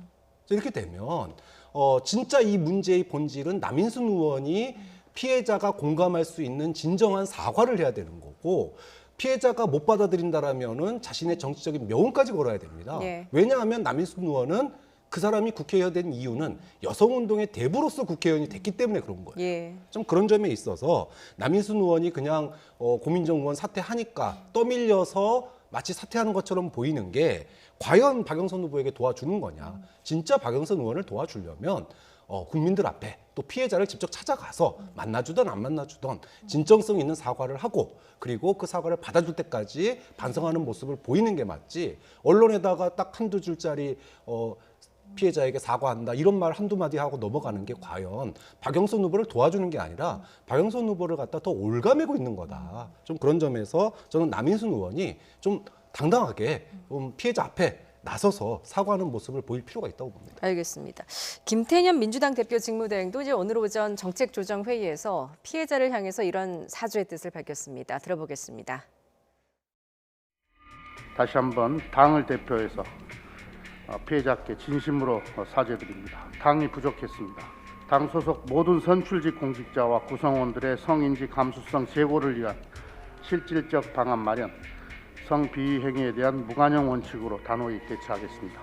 민주당은 피해자가 더 이상 무거운 짐에 눌리지 않고 아무 불편 없이 일상으로 정상 복귀할 수 있도록 책임을 다하겠습니다. 예, 이게 이제 피해자의 기자회견이 끝난 뒤에 약 8시간 만에 나온 사과문인데 너무 늑장 사과가 아니냐라는 지적도 있고 지금 교수님 지적해 주셨듯이 정작 피해 호소인이라는 말을 만든 당사자 남인순 의원은 사실 침묵하고 있거든요. 어떻게 보세요? 피해자가 용기 내서 기자회견을 자청하지 않았습니까? 앞서 말씀드린 것처럼 이 기자회견 이후로 입에 담기 어려운 2차, 3차 가해들이 이루어지고 있음에도 이러한 피해자의 기자회견이 없었더라도 더불어민주당이 이 같은 입장문을 냈을 것인가? 피해자의 기자회견이 없었더라도 고민정 의원을 비롯한 피해 호소인이라고 불렀던 정치인들이 캠프에서 사퇴하는 일들이 있었을까? 라고 되짚어 보게 된다면 왜 그토록 피해자에게 가혹스러운 행동들을 스스로 할 수밖에 없는 정치적 상황에 내모는가? 이런 고민을 더불어민주당이 할 수밖에 없다고 생각합니다. 더군다나 이 근본적인 원인을 돌아가게 되면 당원 당규까지 바꿔가면서 후보를 냈던 더불어민주당의 1차적인 책임이 있습니다. 그리고 2차적인 책임에는 이러한 문제가 불거졌음에도 불구하고 분명하게 여기에 대한 해결 의지를 보이지 않았던 정당의 모습이 있기 때문에 이 일이 계속돼서 나타나는 것이고 문제를 분명히 풀어내기 위해서는 여기에 대한 재발 방지 대책을 위해서 뭔가 분명한 기준들을 마련해야 되는데 본인들 스스로에 대한 문제들을 외면하고 도외시한 채 입으로만 뭔가 바뀔 수 있다는 얘기들을 하게 된다면 앞으로 다가오게 되는 그런 새로운 변화의 방식에 대해서 믿을 수 있는 분들이 많지가 않을 겁니다. 그런 측면에서 봤을 때 지금 이제 한 20여일 남았거든요. 과연 얼마나 진정성 있게 이 문제를 풀어낼 수 있는지 더불어민주당에서 이건 박영선 후보뿐만이 아니라 당 전체가 같이 책임을 져야 될 문제이기 때문에 그 입장을 국민들께서 지켜볼 거라고 생각합니다. 예, 알겠습니다. 좀 진정성 있는 민주당의 움직임 앞으로 좀 지켜보도록 하겠습니다. 자, 이번에는 차기 대권 적합도 여론조사 결과를 한번 살펴보겠는데요. 이재명 경기지사 그리고 윤석열 전 검찰총장이 차기 대권 적합도 조사에서 오차범위의 양강구도 조사 결과가 나왔습니다. 차기 대통령감으로 누가 가장 적합한가라는 질문을 했는데 이재명 지사를 꼽은 응답자가 25%, 그리고 윤석열 전 총장을 꼽은 응답자가 23%, 그리고 이낙연 위원장을 꼽은 응답자가 10%였습니다. 오차 범위 내긴 한데요. 교수님 이거 어떻게 해석하십니까? 적합도 그냥 단순 지지도가 아니라 적합도가 양강구도다. 이거는 상당히 큰 의미가 있는 것 같아요. 네. 그만큼 윤석열 전 총장에 대한 인기 또는 신뢰 이런 부분들이 소위 문재인 정부에 대해서 비판하는 측에서는 굉장히 의미 있는 숫자로 저는 받아들이고 싶어요. 다만 여전히 윤석열이라고 하는 사람은 아직 정치적으로 검증받지 않았고 소위 반부패 문제, 검찰개혁 문제에 대해서는 우리나라 전문가일지 모르지만 대한민국을 이끌어가는 대통령 후보로서는 그 외에 여러 가지 정책적인 비전에 대해서 그 어떤 것도 나온 것이 없다라고 하는 이런 약점이 있는 거 아니겠습니까? 사퇴라고 하는 이벤트를 통해서 컨벤션 효과로 지금 후보가 없는 이렇다 할 후보가 없는 국민의힘 지지층의 전폭적인 지지를 현재까지는 받고 있는 건데 이거를 유지하는 거는 좀 별개의 문제이기 때문에 본인이 앞으로 어떻게 하느냐에 따라서 이거는 거품이 될 수도 있는 거고요. 만약에 조직적인 지원과 그리고 본인의 어떤 정치적인 내공이 쌓이지 않는다면 언제든지 거품이 될 수 있는 거다. 단 조직적인 지원과 정치적인 내공을 어떻게 쌓아갈 것인지 그 과정에 그 검증의 문을 또 검증의 시간을 어떻게 견딜 건지 그런 점에 있어서는 앞으로도 참 넘어야 될 험난한 산이 있다고 보는 거죠. 예, 여야 지지층에 따라서 여론조사 결과가 또 극명하게 엇갈렸는데요. 이것도 한번 보겠습니다. 민주당 지지층에서는 이제 이재명 지사를 꼽은 응답자가 43%, 이낙연 위원장이 27%, 그리고 이제 국민의힘 지지층도 한번 볼까요? 여기에서는 이제 윤석열 전 총장이 58%, 그리고 이재명, 이낙연 두 후보가 이제 6%, 3%를 차지를 했습니다. 김병민 위원님 어떻게 해석하십니까? 이 여론조사 결과를 보면 누가 뭐래도 이제 야권의 후보가 될 가능성이 높겠다라고 볼 수 있을 것 같고요. 네. 윤석열 전 총장이 아직 정치를 하겠다고 뚜렷이 선언하지를 않았습니다. 총장직에서 그만두고 나와서 뭔가 정치적 행보를 보인 것도 없는 상태임에도 불구하고 이런 여론조사 수치가 꾸준하게 유지되고 있다는 것은 그만큼 국민이 갖고 있는 기대감들이 윤 총장에게 모이고 있다는 반증이라고 볼 수 있고요. 조금 전에 이제 교수님께서는 과연 어떤 정치를 보여줄 것인지에 따라서 윤 총장의 미래가 결정될 수 있다, 이제 이런 말씀을 주셨는데 내년도 3월까지 시간이 이렇게 많지가 않습니다. 결국 대통령 선거라는 건 그 시대를 관통하는 시대 정신을 담아내는 그릇이 어떤 후보에 가 있느냐의 문제인데요. 예. 지금 우리가 LH 투기 문제를 비롯한 많은 일들을 보게 됐을 때 이 시대를 관통하고 있는 국민들의 바람이 윤 총장에게 만약 투영된다면 그것은 이쪽 저쪽의 눈치를 보지 않는 공정과 정의의 구현, 이거 이제 윤 총장이 좀 잘해낼 수 있지 않을까라고 하는 국민적 기대가 모이는 결과가 아닌가 싶습니다. 윤 총장이 만약에 정치를 하겠다고 선언하고 나오게 되면 국민들이 바라고 있는 진짜 공정과 정의의 구현을 위해서 과연 어떤 청사진을 펼쳐지게 될지에 따라서 윤 총장의 미래도 앞으로 결정되지 않을까, 이런 생각이 듭니다. 예, 여론조사의 흐름은 앞으로 생물처럼 계속 변하는 거기 때문에 앞으로도 좀 지켜보도록 하겠습니다. 오늘 두 분 말씀 여기까지 듣도록 하겠습니다. 박창원 장한대 교수, 김병민 국민의힘 비상대책위원이었습니다. 잘 들었습니다.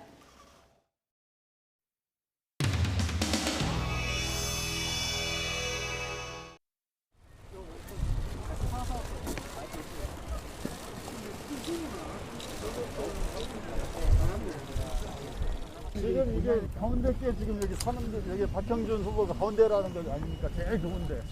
왜냐면 답이거든. 5, 6도 뭐 강한데 그 답이는.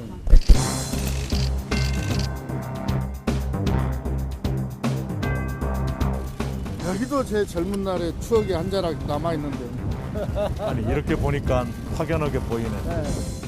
특기 분양 의혹과 관련해서 부산 지역 정관계 인사 43명 검찰에 고발을 했습니다. 불법 로비를 통해 건설 허가를 취득했고 그 대가로 정관계 유력 인사에게 특혜 분양이 이루어졌습니다.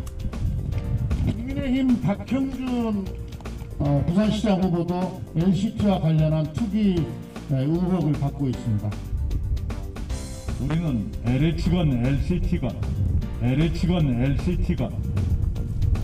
이번 일을 계기로 해서 부동산 적폐를 청산하고 공직사회를 맑고 깨끗하게 바꿔놓아야 합니다.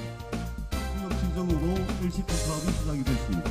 당시 국민의힘 소속 성함식 아무래도 LH 특검이 상당히 규모가 클 거기 때문에 아마 분리해서 다른 특검을 통해서 이 해결을 해야 되지 않을까, 그렇게 그 결과는 좀 지켜보시죠. 기자는 아닌데 기자는 끝나고 나서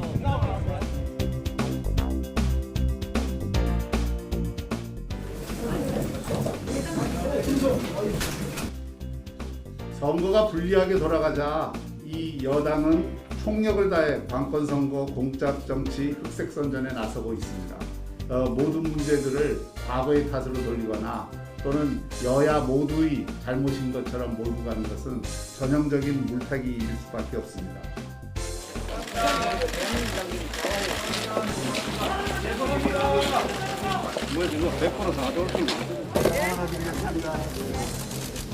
우리 얼른 제주도 좀 도와주세요. 좀 도와주세요. 좀 힘 좀 줘주세요. 우리 너무 힘듭니다. 네, 잘하겠습니다. 말할 수 있는 데가 지금 아무 데도 말할 수 있는 데가 없으니까. 부탁드릴게요.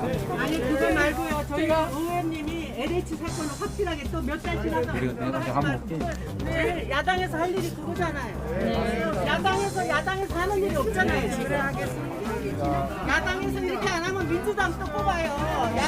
야당에서 할 일 안 하면 민주당 뽑아요. 야당 지금 인기 없잖아요. 야당이 인기 없다고.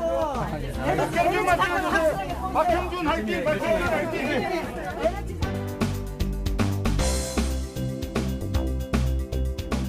재난지원금을 통한 민생 회복에 최선을 다한다는 윤창호 장관 경질문에 대한 의견을 나누진 않으셨다고 했는데 혹시 이제 LCT 조사가 본격화되면 어떤 그 부분에 대한 건의의 가능성은 열어놓고 있다고 봐도 되는 건가요? LCT가 아니고 LH죠. 같이 L로 시작해가지고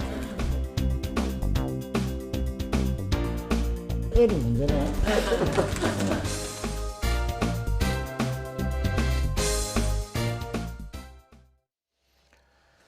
조남관 검찰총장 직무대행이 한명숙 전 총리 위증 강요 의혹 사건에 대한 박범계 장관의 수사 지휘를 수용했습니다. 한동우 기자의 보도입니다. 검찰 내부에서 견해도 많이 갈렸기 때문에 어떤 형태로든 간에 마지막 절차가 필요하다는 판단을 했습니다. 박범계 장관이 첫 수사지휘권을 발동한 이튿날 조남관 검찰총장 직무대행이 답변을 내놨습니다. 장관 지휘를 수용해 대검 부장회의에서 한명숙 전 총리 위증 강요 의혹 사건을 재심의하되 일선 고검장들도 회의에 참여하도록 하겠다는 겁니다. 대검 예규를 보면 검찰총장은 사안에 따라 대검 부장회의에 고등검찰청 검사장을 참석하게 할 수 있습니다. 조 대행은 실체적 진실 발견을 위해 최선을 다했다고 보기 어렵다는 지적을 겸허히 수용한다면서도 대검 부장검사들만으로는 공정성을 담보하기 어렵다는 우려가 있다고 설명했습니다. 장관의 수사 지휘를 수용하는 모양새를 갖추면서도 추미애 전 장관 당시 보임된 대검 부장들이 대부분 친여권 성향이란 점을 고려한 것으로 풀이됩니다. 조 대행은 또 장관이 의견을 경청하라고 한 이문정 연구관의 경우 지난 5일 사건을 무혐의 처분하는 과정에서 의견 표명 기회를 주었지만 스스로 참석을 거부했다는 점도 강조했습니다. 박범계 장관은 조 대행이 입장을 발표하기 전 전화통화를 했다며 부장회의에 고검장들을 포함하게 하는 조치를 수용하겠다는 뜻을 밝혔습니다. 이에 따라 조남관 총장 직무대행 주재로 대검 부장검사 7명과 전국 고검장 6명 등 모두 14명이 회의를 열어 위증 의혹이 제기된 재소자 등의 기소 여부를 논의하게 됩니다. 회의는 모해 위증 의혹의 공소시효 만료를 사흘 앞둔 내일 오전 대검찰청에서 열기로 결정됐습니다. 법무부와 대검이 절충점을 찾으면서 정면 충돌은 피했지만 검찰 내부에선 반발 조짐이 일고 있습니다. 박 장관이 사법부 최종 판단과 정면으로 배치되는 수사지휘권을 발동해 정치인인지 공무원인지 혼란스럽다는 지적과 함께 대법원 확정 판결에 어떤 문제가 있는지 알고 싶다며 대검 의사결정 과정을 생중계해달라는 요구도 나왔습니다. 한 전 총리 사건 수사에 직접 참여했던 검사는 당시 유수의 언론사가 지켜보는 가운데 재판 상황이 실시간으로 중계됐다며 위증 강요가 있을 수 없다고 강조하기도 했습니다. 대검 부장회의에 고검장들도 참여하게 되면서 결과를 예측하긴 쉽지 않다는 관측이 나옵니다. 다만 박범계 장관의 수사 지휘를 둘러싼 검찰 내부 반발 조짐도 확산하고 있어 회의 결과에 따른 파장도 만만치 않을 것으로 보입니다. YTN 한동우입니다. 고위공직자범죄수사처에서 김학의 전 차관 출국금지 사건을 다시 넘겨받은 검찰이 이규원 검사를 재소환하고 이성윤 서울중앙지검장에게는 소환을 통보하는 등 수사에 속도를 내고 있습니다. 나혜인 기자가 보도합니다. 저희가 재량 이첩을 하면서 우선적 공소권은 유보를 했다 나중에 행사할 것을, 그러니까 이런 식의 이첩이 저희는 현행법상 가능하고 특히 이 사건의 경우에는 적절하다. 공수처가 수사만 재이첩하고 기소 여부는 직접 판단하겠다고 밝히면서 갈등을 빚고 있는 가운데 검찰이 김학의 전 차관 불법 출국금지 의혹 사건 수사에 다시 속도를 내고 있습니다. 먼저 수사 외압 의혹과 관련해 소환 통보에 불응해온 이성윤 서울중앙지검장에게 재차 출석을 요구했습니다. 공수처에 이첩하기 전 이미 3차례 출석을 요구한 데 이어 4번째 소환 통보입니다. 사건을 돌려받은 지 닷새 만에 김 전 차관 긴급 출국 금지를 요청했던 당사자 이규원 검사도 다시 불러 9시간 넘게 강도 높은 조사를 진행했습니다. 현직 검사 피의자들에 대한 수사가 빠르게 진행되면서 이제 관심은 이들의 신병 처리 방향에 쏠리고 있습니다. 이미 5차례 소환 조사를 받은 이규현 검사에 대해선 구속영장 청구가 초읽기에 들어갔다는 관측과 함께 이성윤 지검장은 계속 소환에 불응하면 체포영장 청구 가능성도 거론됩니다. 다만 이규현 검사는 이와 별도로 공수처에 또 다른 사건이 넘어가 있는 상태입니다. 재작년 대검 과거사 진상조사단에 소속돼 김학의 전 차관 성접대 의혹을 조사할 당시 건설업자 윤중천 씨 면담 보고서를 허위로 쓰거나 외부로 유출했다는 의혹입니다. 그동안 서울중앙지검이 수사해왔는데 고위공직자 범죄에 해당하는 혐의만 추려 공수처로 넘겼습니다. 김진욱 공수처장은 이번 사건도 기록만 20건이 넘는다며 처리 방향을 정하려면 시간이 필요하다는 뜻을 밝혔습니다.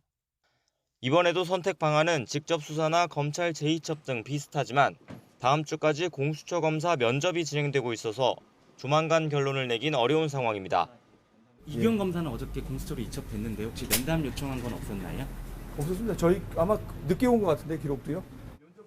공수처가 이번에도 사건을 재이첩하면 검찰은 출국금지 의혹을 수사하는 수원지검에서 이규현 검사 사건을 한꺼번에 수사하는 방안도 검토하는 것으로 전해졌습니다. 공수처의 조건부 재이첩 방침을 둘러싼 신경전이 여전히 이어지고 있는 가운데 검찰은 공수처가 조직을 구성하기 전까지 김 전 차관 수사에 계속 고삐를 잴 것으로 보입니다. YTN 나혜인입니다. 검사들은 금품이나 향응을 받아도 다른 공무원보다 낮은 징계를 받고 있는 것으로 드러났습니다. 감사원은 대검찰청에 징계 기준을 개선하라고 통보했습니다. 김승환 기자가 보도합니다. 김봉현 전 스타모빌리티 회장이 옥중 입장문을 내며 폭로한 현직 검사 술 접대 사건. 검찰은 당시 술자리에 참석했던 검사 3명 가운데 1명만 기소하고 2명을 재판에 넘기지 않았습니다. 중간에 먼저 자리를 뜬 점 등을 고려하면 향응 금액이 김영란법 처벌 기준인 100만 원을 넘지 않는다는 이유여서였습니다. 검찰만의 술값 계산법이 기가 막힙니다.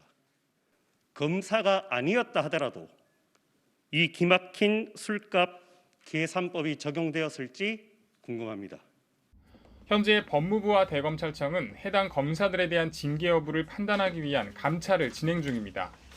그런데 이들이 실제 징계를 받더라도 같은 조건의 일반 공무원보다 가벼운 징계를 받을 수밖에 없습니다. 감사원이 금품과 향응 수수 시 일반 공무원과 검찰 공무원의 징계 기준 6개를 비교해봤더니 이 가운데 4개에서 검찰 공무원에게 적용하는 규칙이 일반 공무원보다 가벼운 것으로 드러났습니다. 김봉현 전 회장의 접대를 받고 재판에 넘겨지지 않은 검사 2명에 대한 징계가 확정된다면 현행 검찰 기준으로는 견책에서 정직에 그치지만 일반 공무원 기준을 적용하면 감봉부터 해임까지 갈 수 있는 겁니다. 감사원은 2015년 공무원 징계령 시행규칙이 개정됐는데도 대검찰청이 이를 반영해 지침을 개정하지 않았다고 지적했습니다. 이에 따라 개정된 규칙에 맞춰 자체 징계 기준을 개정하라고 통보했습니다. YTN 김승환입니다. 자전거로 등교를 하던 초등학생이 골목 어귀에서 레미콘 차량에 치여 숨지는 사고가 있었습니다. 김민성 기자의 보도입니다. 자전거를 타고 자전거 도로를 지나는 초등학생, 그리고 바로 옆 차도를 달리던 레미콘 차량. 잠시 후 차량과 자전거는 골목 어귀에서 딱 마주칩니다. 사고 직후 차에서 내려 뒤늦게 현장을 접한 레미콘 차량 기사는 그대로 풀썩 주저앉아 버립니다.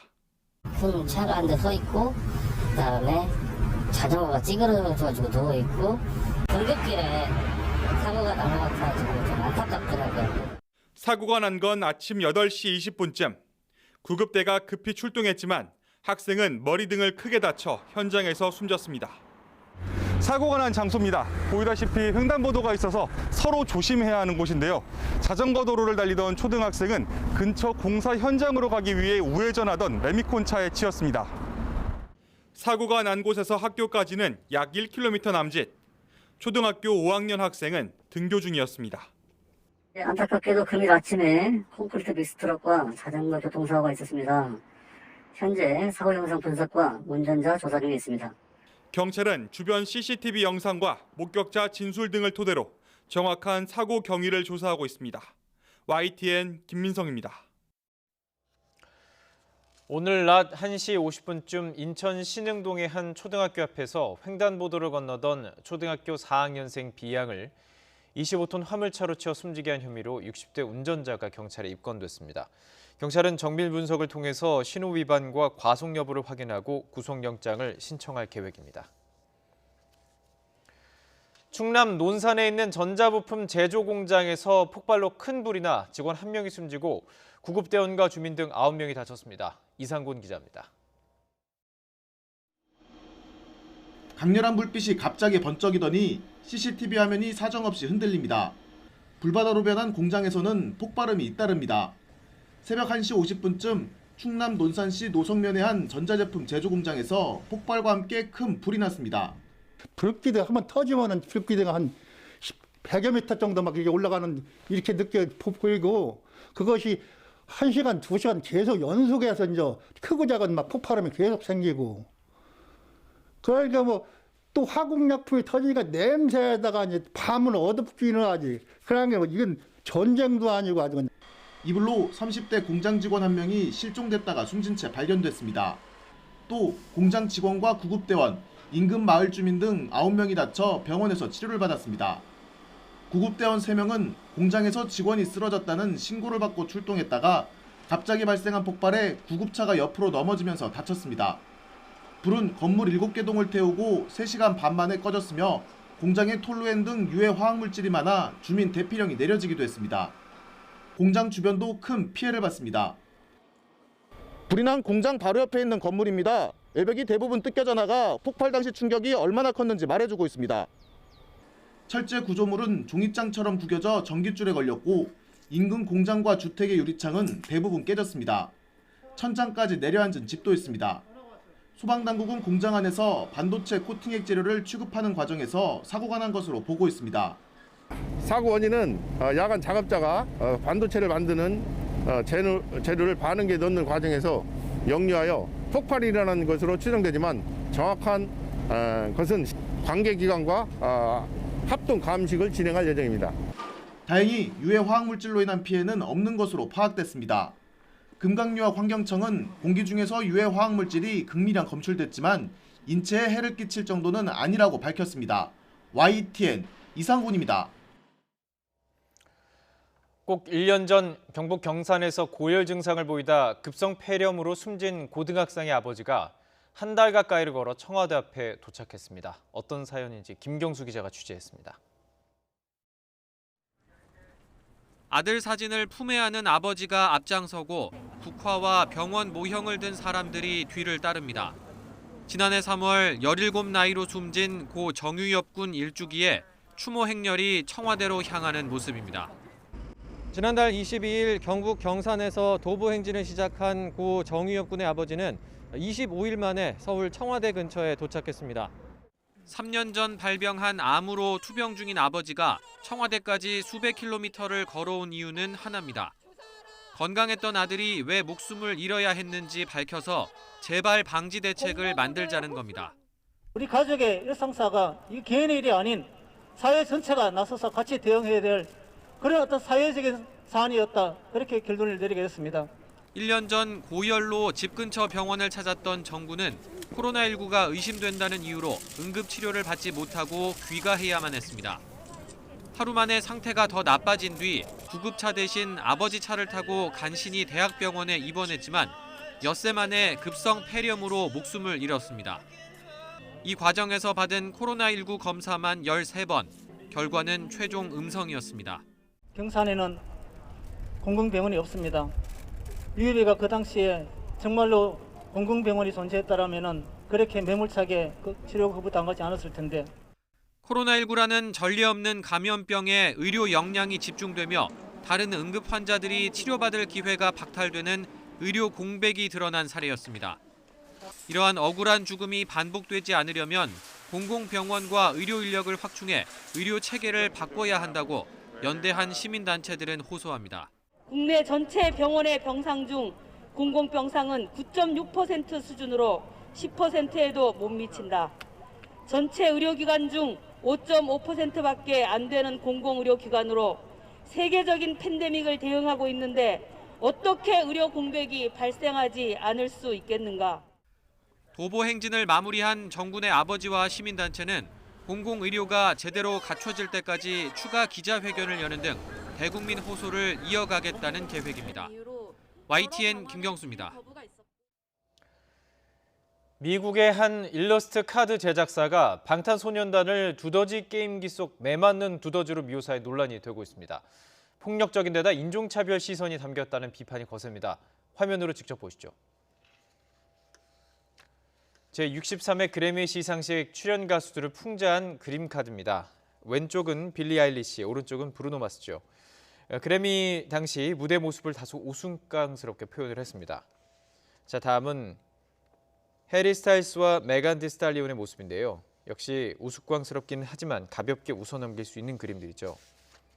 자, 이 문제는 방탄소년단 그림입니다.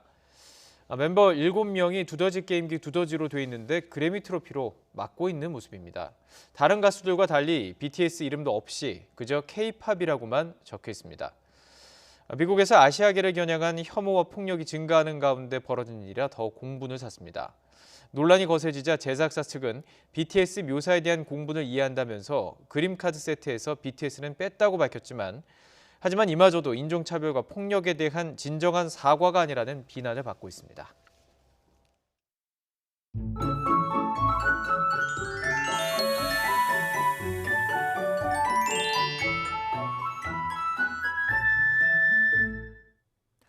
오늘 오후에는 아침에 입고 나온 외투가 제법 덥게 느껴졌습니다. 올봄 가장 높은 기온을 기록하며 무척 포근했는데 내일은 오늘보다 기온이 더 오릅니다. 우선 내일 서울 아침 기온이 8도로 아침에도 쌀쌀함이 덜하겠고 한낮에는 19도까지 오르는 등 포근함을 넘어 따뜻함이 느껴지겠습니다. 다만 계속해서 일교차가 크게 납니다. 큰 일교차에 건강 잃지 않도록 대비 잘해 주시기 바랍니다. 내일은 대체로 맑겠고 황사가 사라지며 미세먼지 농도도 옅어지겠습니다. 다만 제주도는 밤에 비가 오겠고 절기춘분인 모레는 전국으로 확대되겠습니다. 비의 양은 제주도와 남해안에 최고 60mm, 다른 지역은 5에서 40mm가 되겠습니다. 내일 아침 기온 예년보다 3도에서 6도가량 높겠습니다. 서울 8도, 대전 8도, 광주도 8도, 부산 10도로 예상됩니다. 낮 기온도 예년보다 2도에서 7도가량 높겠습니다. 서울 19도, 대전 19도, 광주 20도, 부산 16도로 예상됩니다. 영동과 영남, 제주도는 휴일까지 비가 이어질 전망입니다. 날씨 정보였습니다. 뉴스나이트를 마치겠습니다. 시청해주신 여러분 고맙습니다.